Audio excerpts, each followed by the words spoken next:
దేవుడు మీ అందరు మీ కుటుంబంలో దీవించును గాక. దేవుని సమాధానము మీ ఇంట్లో మీ యొక్క శరీరంలో ఉండును గాక, మీ ప్రాణంలో ఉండును గాక, మీ యొక్క ఆత్మలో దేవుని సమాధానం ఉండును గాక. ప్రతిరోజు మనం దేవుని యొక్క వాక్యంని చదవడం మాత్రమే కాదు, కానీ దేవుని యొక్క వాక్యంని మనం నోటితో గట్టిగా చెప్పాలి. ఏం చేయాలి? దేవుని యొక్క వాక్యంని మనం నోటితో గట్టిగా చెప్పాలి. మనం అన్నం తినేటప్పుడు కేవలం ఇట్లా మింగేయం. అన్నం ఏం చేస్తాము? నమ్ముతాం. నమిలినప్పుడు అది ఏమవుతుంది? మనకు మంచిగా నమ్మలకుండా తింటే ఏమవుతుంది? అది డైజెషన్ కాదు. అదేవిధంగా దేవుని యొక్క వాక్యంని చదవడం మాత్రమే కాదు, ఆ చదివిన ఒకే వచనంని మరలా మరలా ఏం చేయాలి? రిపీట్ చేయాలి. దేవుడు ప్రతిరోజు మనము రోజుకి ఎన్ని అధ్యాయాలు చదువుతారు? రోజుకు దేవుని యొక్క వాక్యము ఎంత చదువుతున్నారు? ఒక అధ్యాయము, రెండో అధ్యాయంలో, మూడో అధ్యాయంలో, 4, 5 ఎవరి ఇష్టం వాళ్ళకి. కొంతమంది అసలుకే చదవట్లేదు. దేవుని యొక్క వాక్యము రెగ్యులర్గా చదవాలి. మినిమం రోజుకు 10 అధ్యాయాలనే చదవాలి. ఎన్ని అధ్యాయాలు చదవాలి? 10 అధ్యాయాలు చేయడానికి ఎన్ని టైం, ఎంత సమయం పడుతుంది? ఒక అధ్యాయంలో మినిమం 20 వచనాలు, కొన్ని అధ్యాయాలలో 30 వచనములు ఉంటాయి. 30 వచనములు ఒక అధ్యాయం చదవడానికి ఎంత టైం పడుతుంది? కొద్ది సమయం పడుతుంది. కొంతమందికి 10 నిమిషాలు పట్టింది అనుకో. 10 నిమిషాలు అయితే ఎంత అవుతుంది? 10 నిమిషాలు చదువుతారు ఒక అధ్యాయం. 10 నిమిషాలు చదువుతారా? చదవలేదు. ఒక అధ్యాయం కొంతమంది ఒక 2-3 నిమిషాలలో చదివేస్తారు. ఒక అధ్యాయం 2-3 నిమిషాలలో చదువుతారు. 10 అధ్యాయాలు చదవాలంటే ఎంత టైం పడుతుంది? అరగంట, 2-3 నిమిషాలు. అంటే 10 అధ్యాయాలు చదువుతారా? కొంతమందికి 5 అధ్యాయాలు చదువుతారు. ఎందుకు చదవరు? దేవుని యొక్క వాక్యంని 10 అధ్యాయాలు కూడా ఎందుకు చదవరు అంటే టేస్ట్ లేకపోవడం. దేవుని యొక్క మాటలలో మాధుర్యమును కనుగొనలేకపోవడం వలన నువ్వేం చేస్తున్నావు? దేవుని యొక్క వాక్యాన్ని చదవలేకపోతున్నావు. దేవుని యొక్క వాక్యంలో నీకు మాధుర్యం తెలిస్తే, ఎందుకంటే దేవుని యొక్క వాక్యమే జీవం. యేసు ప్రభు అద్భుతాలు చేస్తుంటే, ఆశ్చర్య కార్యములు చేస్తుంటే ఆయనను వెంబడించేటటువంటి శిష్యులు అధికమైన చాలా మంది అయ్యేసరికి యేసు ప్రభు అన్నాడంట, పరలోకము నుండి దిగి వచ్చిన జీవాహారములు నేనే.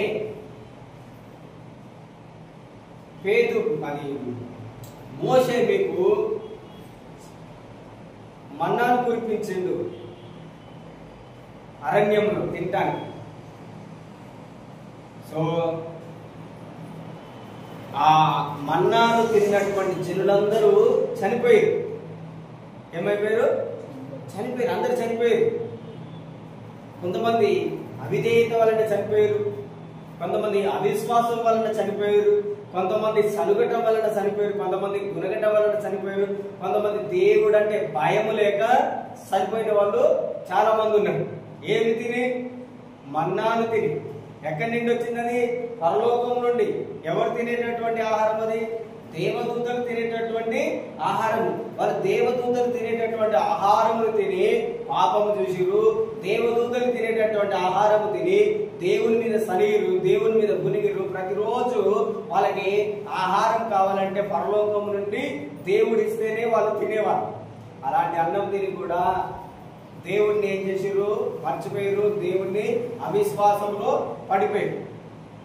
అవిశ్వాసంలో ఏమయ్యారు? పడిపోయారు. యేసు ప్రభు చెప్తున్నాడు, వాళ్ళు పడిపోయారు, చనిపోయారు, వాళ్ళందరూ అవిశ్వాసంలో ఉన్నారు, అవిధేయత కలిగి ఉన్నారు. కానీ ఎవడైతే నా యందు విశ్వాసం ఉంచుతాడో పరలోకం నుండి దిగి వచ్చిన జీవాహారమును నేనే అన్నాడు. ఆయన ఏమన్నాడు? యేసయ్య పరలోకం నుండి దిగి వచ్చినటువంటి జీవాహారమును నేనే కనుక నన్ను ఎవడైతే తింటాడో వానికి మరణం లేదు. ఎవరికి మరణం లేదన్నాడు యేసయ్య? నన్ను ఎవడైతే తింటాడో, నా శరీరమును ఎవరైతే తింటాడో, నా రక్తమును ఎవడైతే త్రాగుతాడో వానికి మరణం అనేది లేదు. వాడు అన్నిటికీ మరణం చూడడు అని చెప్పగానే యేసు ప్రభువుని వెంబడిస్తున్నటువంటి అనేక మంది శిష్యులంట ఈ మాట విని వెంటనే వెనుకైపోయారు. ఇది ఎక్కడి మాట? ఎవరైనా ఆయన శరీరము తింటారా అని, ఎవరైనా ఆయన రక్తము త్రాగుతారా అని ఈ మాట నమ్మడానికి ఇబ్బందికరంగా ఉన్నదని అంట యేసు ప్రభువుని విడిచిపెట్టి వెళ్ళిపోయినారు. ఒక్క మాట చెప్పేశారు. అదే పేతురుని కూడా అడుగుతున్నాడు దేవుడి యేసు ప్రభు. పేతురు మరి మీరు కూడా నన్ను విడిచిపెట్టి వెళ్ళిపోవాలా అంటున్నారు. మీరు కూడా నన్ను విడిచిపెట్టి వెళ్ళిపోతారా అని అడిగితే పేతురు అంటున్నాడంట, ప్రభువా నీ అందే నిత్య జీవం ఉన్నది, నీవే జీవ మాటలు కలిగిన వాడు, నిన్ను విడిచి మేము ఎక్కడికి వెళ్ళగలము? ఏమంటున్నాడు పేతురు చూడండి. ఆ యోహాను సువార్త 6వ అధ్యాయము, యోహాను సువార్త 6వ అధ్యాయము 67వ వచనం.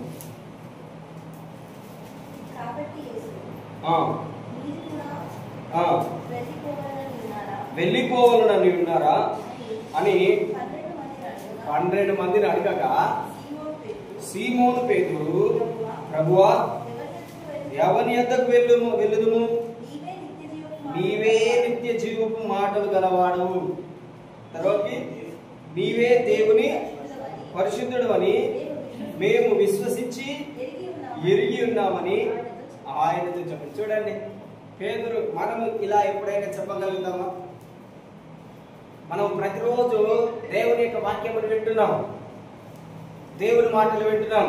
ఇక్కడ చాలా మంది యేసు ప్రభు ఒక్క మాట చెప్పగానే వాళ్ళలో అందరు యేసయ్యని విడిచిపెట్టి వెళ్ళిపోయినారు. మరి మనలో కూడా కొన్ని రకములైన ఇబ్బందులు సమస్యలు రాగానే ఏం చేస్తున్నాము? దేవుని మందిరంలోనికి రాకుండా దూరం అయిపోతారు, విడిచిపెట్టి వెళ్ళిపోతారు. నీవు నేను చెప్పాల్సిన మాట ఏంటిదంటే పేతురు లాగా చెప్పాలి. పేతురు ఏమంటున్నాడు? ప్రభువా మేము ఎక్కడికి వెళ్ళగలము? ఎవరి ఎద్దకు వెళ్ళాలి? ఎవరి ఎద్దకు వెళ్ళినా మాకు జీవం లేదు. ఎందుకంటే వాళ్ళు చూసిర్రు లోకంలో ఏమున్నది? జీవం లేని ఆ ఏమున్నది? మరణం ఉన్నది లోకంలో. లోకంలో ఏమున్నది? మరణము, కానీ జీవం అనేది లేదు. అందుకనే పేతురు అంటున్నాడు, ప్రభువా మేము ఎక్కడికి వెళ్తాము? నువ్వు ఎప్పుడైనా చెప్తున్నావా? దేవుని మందిరం, ఒక భార్య భర్త, లేదంటే తల్లి తండ్రి, లేదంటే పిల్లలు ఆదివారము మనం ఎక్కడికి వెళ్దాము? ఎక్కడికి వెళ్దాము? ఎక్కడికి వెళ్ళకూడదు. మనం వెళ్ళాల్సింది దేవుని యొక్క మందిరంలోనికి, దేవుని యొక్క వాక్యము దొరికే స్థలములోనికి, దేవుడు ఆశీర్వదించే స్థలములోనికి వెళ్ళాలి. ఎక్కడికి మనం వెళ్ళాలి? దేవుడు నిన్ను ఆశీర్వదించేటటువంటి స్థలమునకు నువ్వు వెళ్ళాలి. ఎప్పుడు మనకు ఫంక్షన్స్ ఉంటాయి, ఇబ్బందులు ఉంటాయి, కానీ దేవుడు నీకు ఒక నియమమును పెట్టి ఉన్నాడు. ఆదివారము ప్రభువుది.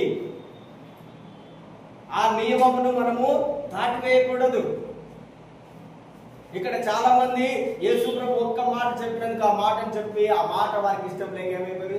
విడిచిపెట్టి వెళ్ళిపోయారు. మనం కూడా అలాగనే ఉంటున్నాం. చాలా మంది ఆదివారము మనకు చాలా పనులు ఉన్నాయని చెప్పేసి దేవుణ్ణి విడిచిపెట్టి వెళ్ళిపోతున్నాం. ఇక్కడ పేతురు చెప్పినట్టు చెప్పాలి, మన కుటుంబంకి, మన బిడ్డలకి మనం ఆదివారము ఎక్కడికి వెళ్ళడానికి వీల్లేదు. మనం దేవుని మందిరంలోనికి వెళ్ళాలి. మనం నేర్పించాలి మన పిల్లలకి, మన భార్యకి, మన భర్తకి మనం చెప్పాలి. అప్పుడే దేవుడు నిన్ను ఆశీర్వదిస్తాడు నీ మాటని బట్టి. ఇక్కడ యేసు ప్రభు చెప్పిన ఒక్క మాటను బట్టి ఆ జనులందరూ ఏమయ్యారు? మాటలు మన జీవితంలో చాలా విలువైనవి. నువ్వు అనుకుంటున్నావు నువ్వు మాట్లాడుతున్న మాట చాలా విలువలేనిది, ఏదో ఒట్టి మాటలు మాట్లాడుతున్నాం అనుకుంటున్నాం. కాదు, ప్రతి మాట వాల్యూ, విలువ కలిగినది. ప్రతి మాట విలువ కలిగినది. నీకు తెలియదు, నువ్వేం మాట్లాడుతున్నావు నీకు అర్థం కాకపోవచ్చు, కానీ ఆత్మీయ మండలంలో అవే నీ జీవితంలో పనిచేస్తాయి. ఆత్మీయ మండలంలో అవే నీ జీవితంలో పనిచేసి అదే నీ జీవితంలో కనిపిస్తుంది. ఎమ్మటే కనపడదు. కొంత సమయం అయిన తర్వాతకి, లేదంటే కొన్ని రోజులైన తర్వాతకి నువ్వేదైతే పలుకుతావో, ఏదైతే మాట్లాడతావో అదే నీ జీవితంలో కనిపిస్తుంది. కారణం ఏంటిదంటే మాటలో శక్తి ఉన్నది. మాటలో ఏమున్నది? శక్తి. అందుకని ఇక్కడ పేతురు ఏమంటాడు? నీవే జీవపు మాటలు కలిగిన వాడు, మేము ఎక్కడికి వెళ్ళగలము? వాళ్ళు ఎక్కడికి వెళ్ళలేదు, యేసు ప్రభుని అంటి పెట్టుకొని ఉన్నారు. వాళ్ళలో జీవం అనేది, దేవుని యొక్క మాటలో జీవం ఉన్నది. ఏమున్నది చెప్పండి? దేవుని యొక్క మాటలో ఏముంటది? దేవుని మాటలో ఆ జీవం ఉన్నదని నువ్వు గుర్తించి ప్రతిరోజు దేవుని యొక్క వాక్యమును చదవాలి. వాక్యముని చదవడం మాత్రమే కాదు, వాక్యముని నేనేం చెప్పినాను వెంటనే చెప్పాలి. ప్రభువా నీవే జీవపు మాటలు కలిగిన వాడివి, నాలో దేవుని జీవం ఉన్నది. ఇదే మాటని నువ్వు కంటిన్యూస్ గా 10 సార్లు చెప్పండి. నేను చెప్పినాను, మినిమం మీరు 1 అధ్యాయం చదువుతురా, 2 అధ్యాయం చదువుతురా, 5 అధ్యాయం చదువుతురా, 10 అధ్యాయం చదువుతురా, ఎన్ని అధ్యాయాలైనా చదవండి. అది మీ యొక్క ఆసక్తి. నువ్వు ఎంతగా దేవుని యొక్క వాక్యం చదివితే అంతగా నువ్వు దీవించబడతావు.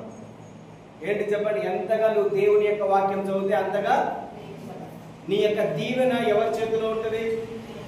ఎవరి చేతిలో ఉంది చెప్పండి? ఇప్పుడు నీ చేతిలో ఉన్నది. ఇట్స్ నాట్ గాడ్స్ హ్యాండ్ లో లేదు, దేవుని చేతిలో. దేవుడు నన్ను ఆశీర్వదించట్లేడు అని చాలా మంది చెప్తుంటాం. తప్పు. నీ యొక్క ఆశీర్వాదము నీ చేతిలోనే ఉన్నది. అందరు చెప్పండి, నా ఆశీర్వాదము నా చేతిలో ఉన్నది. గట్టి చెప్పండి, నా ఆశీర్వాదము నా చేతిలో ఉన్నది. నా ఆశీర్వాదము నా చేతిలో ఉన్నది. ఎస్, దేవుడు ఏమంటాడు? నీ చేతి పనులని ఆశీర్వదిస్తానన్నాడు. నీ ఆశీర్వాదం, దేవుని యొక్క వాక్యము చదివి దేవుని మాట చొప్పున నువ్వు ఏ పని చేసినా వర్ధిల్లుతావు. అర్థమైందా? దేవుడే చెప్పిండు, నా నామంలో మీరు ఏమి అడిగినను అది మీకు అనుగ్రహిస్తాను. చదవండి, యోహాను సువార్త 14వ అధ్యాయంలో ఉంటుంది. 14వ అధ్యాయము 14వ వచనంలో, 14వ వచనంలో చదవండి. నా నామమున మీరు నన్నేమి అడిగినను, ఎస్, దేవుని నామములో మీరు ఆయనని ఏమైనా అడగండి. అప్పుడు దేవుడు ఏం చేస్తాడు? మీ చేతి పనులను దీవిస్తాడు. మీ చేతిలో ఉన్నది మీ భవిష్యత్తు. నేను పోయిన ఒకసారి చెప్పిన దర్శనం, నీ యొక్క దర్శనము, నీ యొక్క జీవితము నీ చేతిలో ఉన్నది. నువ్వు దేవునితో సమయం గడిపితే దేవుడు నీకు దర్శనం ఇస్తాడు. ఆయన వాక్యము నీతో మాట్లాడుతుంది. ఆ వాక్యము నీకు కొన్ని రకములైనటువంటి, వాక్యం చదువుతున్నప్పుడు కొన్ని రకములైనటువంటి ఆలోచనలు వస్తుంటాయి. నేను ఇది చేయాలి. కానీ ఎప్పుడైతే నువ్వు దేవుని యొక్క వాక్యం చదవకుండా, ప్రార్థన చేయకుండా దూరం అయిపోతావో వెంటనే నీ దర్శనం అనేది నువ్వు కోల్పోతావు. అంటే కోల్పోవు, నీ దర్శనము నీకు గుర్తుకు రాదు. నువ్వు వాక్యం చదివేటప్పుడు, లేదంటే ఏదైనా ఒక మీటింగ్కి వెళ్ళినప్పుడు, లేదా ఎప్పుడైనా దేవుని యొక్క వాక్యమును నువ్వు విన్నప్పుడు, ఓ ఇది నేను చెయ్యాలని నీ యొక్క డిజైర్ ఒకటి నీ యొక్క హృదయంలో ప్రారంభమైంది. నీ యొక్క హృదయంలో అనిపిస్తుంది. నీ యొక్క హృదయంలో అనిపించినప్పుడు నువ్వు అది చేస్తావు. నీ యొక్క హృదయంలో అనిపించినప్పుడు నువ్వు అది ఏం చేస్తావు? చేస్తావు.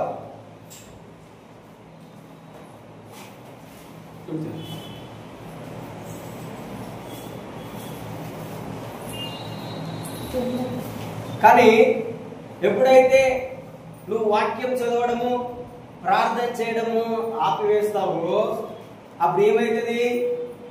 నీ దర్శనమును నువ్వు మర్చిపోతావు. హల్లెలూయా. కారణం ఏంటిది అంటే వేరే మాటలు నువ్వు వింటున్నందువలన నీ దర్శనం నువ్వు ఎందుకు మర్చిపోతావు అంటే నువ్వు వేరే వాటి మీద నీ యొక్క ఆసక్తి, వేరే వాటి మీద నీ యొక్క మనసు మళ్ళటం వలన నీది ఏమైతుంది? నీ యొక్క దర్శనముని నువ్వు కోల్పోతావు. ఏమైతాం? మన యొక్క దర్శనమును మనము కోల్పోతాం. నేనేం చెప్తున్నా? నీ భవిష్యత్తు నీ చేతిలో ఉన్నది. నువ్వు దేవుని యొక్క వాక్యం ఎంతగా చదువుతావో అంతగా నువ్వు దీవించబడతావు. ఎందుకంటే దేవుని యొక్క మాటలు ఎలాంటి జీవము కలిగినటువంటి జీవము. నీకు లైఫ్ ఎక్కడి నుంచి వస్తుంది? నీకు జీవం ఎక్కడి నుంచి వస్తుంది? పేతురు చెప్తున్నాడు, ప్రభువా నీవే నిత్య జీవం కలిగిన వాడు, నిన్ను విడిచి నువ్వు దేవుణ్ణి విడిచిపెట్టడం అంటే అర్థం ఏంటిది? దేవుని యొక్క వాక్యమును చదవకపోవడమే దేవుని విడిచిపెట్టడం. యోహాను సువార్త 1:1 ఏముంటది? ఆది యందు వాక్యం ఉండదు, వాక్యము దేవుని యందు ఉండదు, వాక్యమే దేవుడు. నువ్వు వాక్యం చదవట్లేవంటే ఎవరిని విడిచిపెడుతున్నట్టు? దేవుణ్ణి విడిచిపెడుతున్నావు. దేవుణ్ణి విడిచిపెడితే నీకేముంటది ఇంకా? అంటే మనం అందరం ఏమనుకుంటున్నాం అంటే, నేను బైబిల్ని చదువుతున్నా, వాక్యం చదువుతున్నా అంటున్నావు. వాక్యం చదువుతున్నావు అంటే దేవుడు నీతో మాట్లాడుతున్నాడు అర్థము. ఏం చేస్తున్నాడు అర్థం చెప్పండి? దేవుడు నీతో మాట్లాడుతున్నాడు. కానీ నేను వాక్యమే చదువుతున్నానని అనుకోవద్దు. వాక్యం అంటే దేవుడు, దేవుడు నీతో మాట్లాడుతున్నాడు. వాక్యం చదివినప్పుడు ఏమవుతుందో తెలుసా? నీలో ఏదైనా చెడు ఉంటే ఇది నేను చేయకూడదు, ఏదైనా పాపం చేస్తుంటే ఇది నేను చేయకూడదు. ఏం చేస్తుంది? వాక్యము నిన్ను గద్దిస్తుంది. వాక్యం నిన్నేం చేస్తుంది? అందరు చెప్పండి. వాక్యం నిన్నేం చేస్తుంది?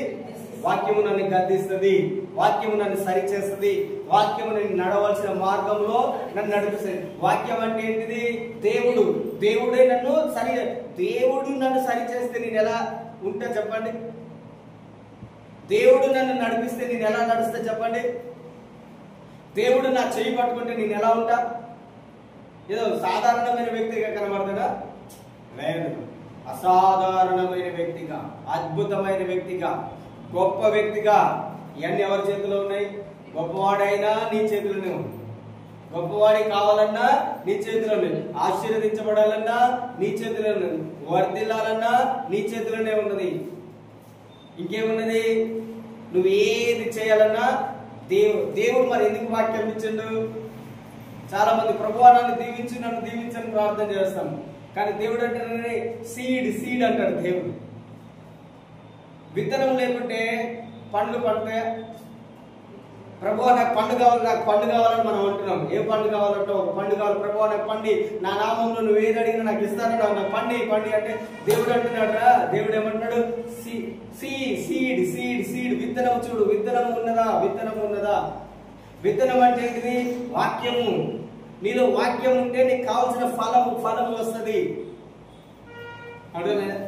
విత్తనం ఉంటే ఏమొస్తుంది? నీకు కావలసిన ఫలము వస్తుంది. విత్తనము అంటే వాక్యము. వాక్యము నీ నోటిలో ఉంటే, వాక్యము నీ నోటిలో జీవం ఉంటే నీకేది కావాలో అది జస్ట్ కమాండ్. ఏం చేయాలి? దేవుని యొక్క మాట నువ్వు దేవుని యొక్క మాట ఏం చెప్తే అక్కడ జరుగుతుందో జరగదు చెప్పండి. దేవుని యొక్క వాక్యం ఏమున్నది? దేవుని మాటలు నువ్వు ఏది చెప్పినా అది జరుగుతుంది. కానీ మనం ఏం చేస్తాము? మనం దేవుని మాటలన్నిటినీ పక్కకు పెట్టేసి మన ఓన్ వర్డ్స్ క్రియేట్ చేస్తాం. మన ఓన్ వర్డ్స్ ఎట్లా ఉంటాయి చెప్పండి? మన ఓన్ వర్డ్స్ ఎట్లా ఉంటాయి? దేవుని వర్డ్స్ కి ఎగ్జాక్ట్ అపోజిట్ వర్డ్స్.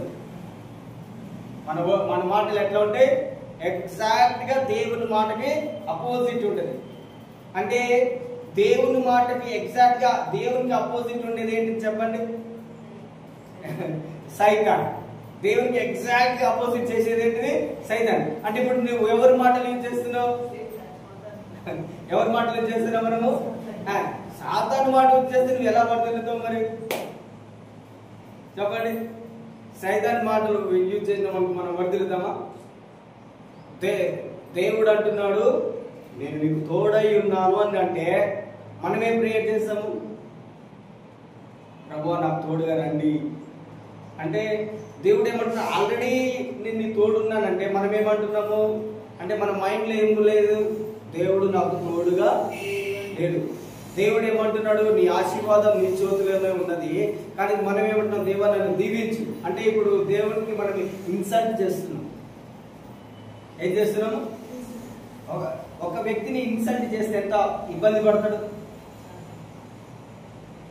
ఇప్పుడు అదే విధంగా మన మాటలతో ఏం చేస్తున్నాము? దేవుణ్ణి ఇన్సల్ట్ చేస్తున్నాం. ఇప్పుడు మనం ఏం చేయాలి?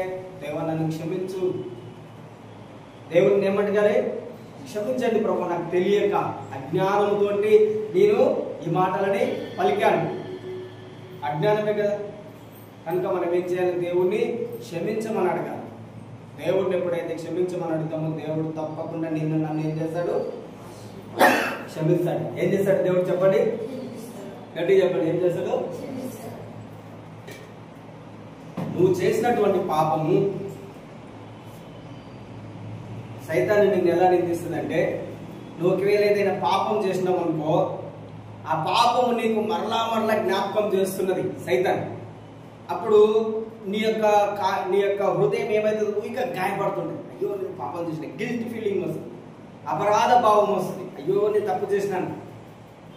అదేం చేస్తుంది సైతాన్ అయితే? ఏం చేస్తుంది? ఊరికే నిన్ను ఏడిపిస్తుంది. ఏం చేస్తుంది? ఊరికే నిన్ను నేను పాపం చేసిన, పాపం చేసినందువలన నువ్వేమైతావు? నేను దేవుని దగ్గరికి వెళ్ళలేను. అయ్యో నేను పాపం చేసిన, పాస్టర్ దగ్గరికి ఎలా వెళ్ళాలి? నేను అబద్ధం చెప్తుంటే పాస్టర్ చూసి ఇప్పుడు నేను పాస్టర్ దగ్గరికి ఎట్లా వెళ్ళాలి? నేను ఒక సినిమాకి వెళ్ళినాను, సినిమా చూసిన పాస్టర్ సినిమా థియేటర్ నుంచి చూస్తుంటే నేను కనబడినా. ఇప్పుడు నేను చర్చికి వెళ్తే పాస్టర్ అందరి ముందు నా పేరు చెప్తాడు. అయ్యో నేను ఎలా వెళ్ళాలి? గిల్టీ ఫీలింగ్ వస్తుంది. ఇది ఏం చేస్తుంది? సైతాన్ ఊరికే రిమైండ్ చేస్తుంది. ఏ నువ్వు మన సినిమాకి వెళ్ళినావు, ఏ నువ్వు మన తప్పు చేసినావు, మన అది చేసినావు, నువ్వు ఎలా చర్చికి వెళ్తావు? ఇలా ఏం చేస్తుంది సైతాన్? నీ పాపముని జ్ఞాపకం చేసి నిన్ను దేవునికి దూరం చేస్తాడు. సైతాన్ పని ఏంటిది? నీ పాపం ఏంటిదో నీకు జ్ఞాపకం చేసి, ఏ నువ్వు మొన్న అబద్ధం చెప్పినావు కదా, నువ్వు మొన్న దేవుని తిట్టినావు కదా, నువ్వు మొన్న ఆ వ్యక్తిని తిట్టినావు కదా, లేదంటే నువ్వు మొన్న మీ డాడీని తిట్టినావు కదా, మీ మమ్మీని తిట్టినావు కదా, లేదంటే నువ్వు మొన్న వాళ్ళని తిట్టినావు కదా. ఇప్పుడు నీవు తిట్టుతూ నువ్వు దేవుని మందిరంలోకి ఎట్లా వెళ్తావు? దేవుడు నిన్ను ఎలా ఆశీర్వదిస్తాడు చెప్పండి? దేవుడు నిన్ను ఎలా ఆశీర్వదిస్తాడు? నువ్వు వాళ్ళని దూషించినావు కదా. సో వెంటనే మనం అయ్యో ఎస్ నేను నిజంగానే దూషించాను, ఇంకా నేను ఎలా వెళ్తాను, వాళ్ళ దగ్గరికి నేను ఎలా వెళ్తాను అని చెప్పేసి ఏం చేస్తాము? దేవుని మందిరంలోకి ఎలా వెళ్తాను, నేను ఎలా ప్రార్థన చేస్తాను, అయ్యో నేను దేవునికి ఇష్టం లేదు, నేను ఎలా వాక్యం చదువుతానని చెప్పేసి వాక్యం చదవడం ఆపేస్తాం, ప్రార్థన చేయడం ఆపేస్తాం, దేవుని మందిరంలోకి రావడం ఆపేస్తాం. అయ్యో నిన్నటిదాకా నేను పాపం చేసిన, ఈరోజు బల్లారాధనలో ఎలా పాల్గొనాలి, ఆ బల్లారాధన తీసుకోవడం ఆపేస్తాం. అన్నిటికీ సైతాన్ ఏం చేస్తుంది? నువ్వు చేసిన ఒక్క పాపం జ్ఞాపకం చేసి సైతాన్ ఎప్పుడు నిన్ను పాపపు ఆలోచనలోనే ఉండేలాగా చేస్తుంది. సైతాన్ మెయిన్ వర్క్ ఏంటిది? నువ్వు ఎల్లప్పుడూ అదే అపరాధ భావంతో ఉండాలి, నువ్వు అలానే కృషించాలి, నువ్వు అలానే నశించాలి. అదేం చేస్తుంది? మరలా మరలా నీ జ్ఞాపకం చేస్తుంది. అదేం చేస్తుంది? నేను దేవునికి ఎల్లప్పుడూ దూరం దూరం దూరం దూరం దూరం చేస్తుంది. కానీ డిఫరెన్స్ నీకు కనిపిస్తుంది. ఇప్పుడు నేను చెప్పిన సైతాను ఒకవేళ నీకు జ్ఞాపకం చేస్తే నువ్వేమున్నా దూరం అయిపోతుంటావు. దేవుని మందిరం కానీ పాస్టర్ దగ్గరికి కానీ ఏ కార్యాలయంలోనైనా నువ్వు దూరంగా ఉంటావు. ఒకవేళ నీకు పరిశుద్ధాత్మ దేవుడు జ్ఞాపకం చేసిందనుకో, పరిశుద్ధాత్మ దేవుడు నీకు నీ పాపముని జ్ఞాపకం చేస్తే ఆ పాపం నువ్వేం చేస్తావు? దేవుని ఎదుట ఒప్పుకుంటావు. డిఫరెన్స్ అది. సైతాన్ని నీకు జ్ఞాపకం చేసిందనుకో, నువ్వు ఇంకా పాపంలోనే అయ్యో అని ఏడుస్తుంటావు. పరిశుద్ధాత్మ దేవుడు జ్ఞాపకం చేస్తే నేను చేసినది తప్పు ప్రభు అని ఆ పాపం నుండి నిన్ను బయటకు తీసుకొచ్చి దేవునితో నిన్ను దగ్గరగా చేస్తాడు. డిఫరెన్స్ చూడండి. దేవుని యొక్క వాక్యంలో ఉంది. యోహాను సువార్త చూడండి 13వ అధ్యాయంలో 16వ అధ్యాయంలో 8వ వచనం చదువు. ఆయన వచ్చి పాపమును గూర్చి, నీతిని గూర్చి, తీర్పును గూర్చి లోకమును. పరిశుద్ధాత్మ దేవుడు నీ దగ్గరికి వచ్చిందనుకో, నీవు ఏం చేస్తావు? నీ పాపమును ఒప్పుకుంటావు, ఒప్పింపజేస్తాడు పరిశుద్ధాత్మ దేవుడు. ఇంకేం చేస్తాడు పరిశుద్ధాత్మ దేవుడు? తీర్పు. ఆ తీర్పు ఏంటిది? నా యొక్క విషయంలో దేవుడు తీర్పు తీర్చిండు. నీతిని గురించి నువ్వు ఒప్పుకుంటావు. అప్పుడు చెప్తావు, ఏ నేను మరలా యేసు ప్రభు నామంలో నీతిమంతుడని. హల్లెలూయా చెప్పండి, గట్టిగా చెప్పండి, హల్లెలూయా. మనము డిఫరెన్స్ ఇమ్మీడియట్ గా చేంజ్ అయిపోతుంది. వెంటనే నీ మైండ్ మారిపోతుంది. నేను పాపంలో లేను, పాపం నాకు దూరం అయిపోయిందని చెప్పేసి దేవుడితోటి మరలా సంతోషిస్తాం. కానీ సైతాన్ ఏం చేస్తుంది? నిన్ను మరలా మరలా మరలా అదే బాధలో అదే ఇబ్బందులో నేను పడదోస్తుంది. ఎంత పెద్ద డిఫరెన్స్ ఉన్నది చూడండి. దేవుడు నీకు ఎప్పుడైనా జ్ఞాపకం చేస్తే నిన్ను క్షమించటానికే. దేవుడు నీకు ఏదైనా పాపముని జ్ఞాపకం చేస్తే దేవుడు తప్పకుండా జ్ఞాపకం చేస్తాడు నువ్వు వర్ధిల్లటానికి. నువ్వు వాటిని దేవుని యొక్క వాక్యంలో సామెతలు 28:13 ఏముంటదంటే, పాపమును ఒప్పుకొని వాటిని విడిచిపెట్టిన వాడు కనికరము పొందుకుంటాడు. ఏం పొందుకుంటాడు చెప్పండి? కానీ అయ్యో నేను పాపమును ఒప్పుకుంటే దేవుడు నన్ను శిక్షిస్తాడు లేదు. ఏమున్నది చదవండి, సామెతలు 28:13.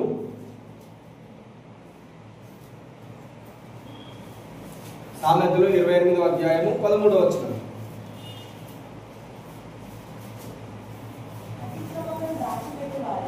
అతిక్రమములను దాచిపెట్టిన వాడు వర్ధిల్లడు, వాటిని ఒప్పుకొని విడిచిపెట్టిన వాడు. చూడండి, వర్ధిల్లుట ఎవరి చేతిలో ఉన్నది? నా వైపు చూడండి. నువ్వు వర్ధిల్లాలి. ఏదైనా ఒక విషయంలో నువ్వు వర్ధిల్లట్లేవు అంటే అక్కడ నీవు కానీ, నీ పితరులు కానీ, నీ పితరుల యొక్క తల్లిదండ్రులు కానీ, వారి యొక్క తల్లిదండ్రులు కానీ ఏదైనా తప్పు చేసి ఉండొచ్చు. ఎందుకంటే దేవుని యొక్క వాక్యంలో ఏమున్నదంటే, దేవుని 4 తరముల వరకు వస్తుందంటే ఎవరైనా పాపం చేస్తే. ఎన్ని తరముల వరకు వస్తుంది? 4 తరముల వరకు వస్తుంది.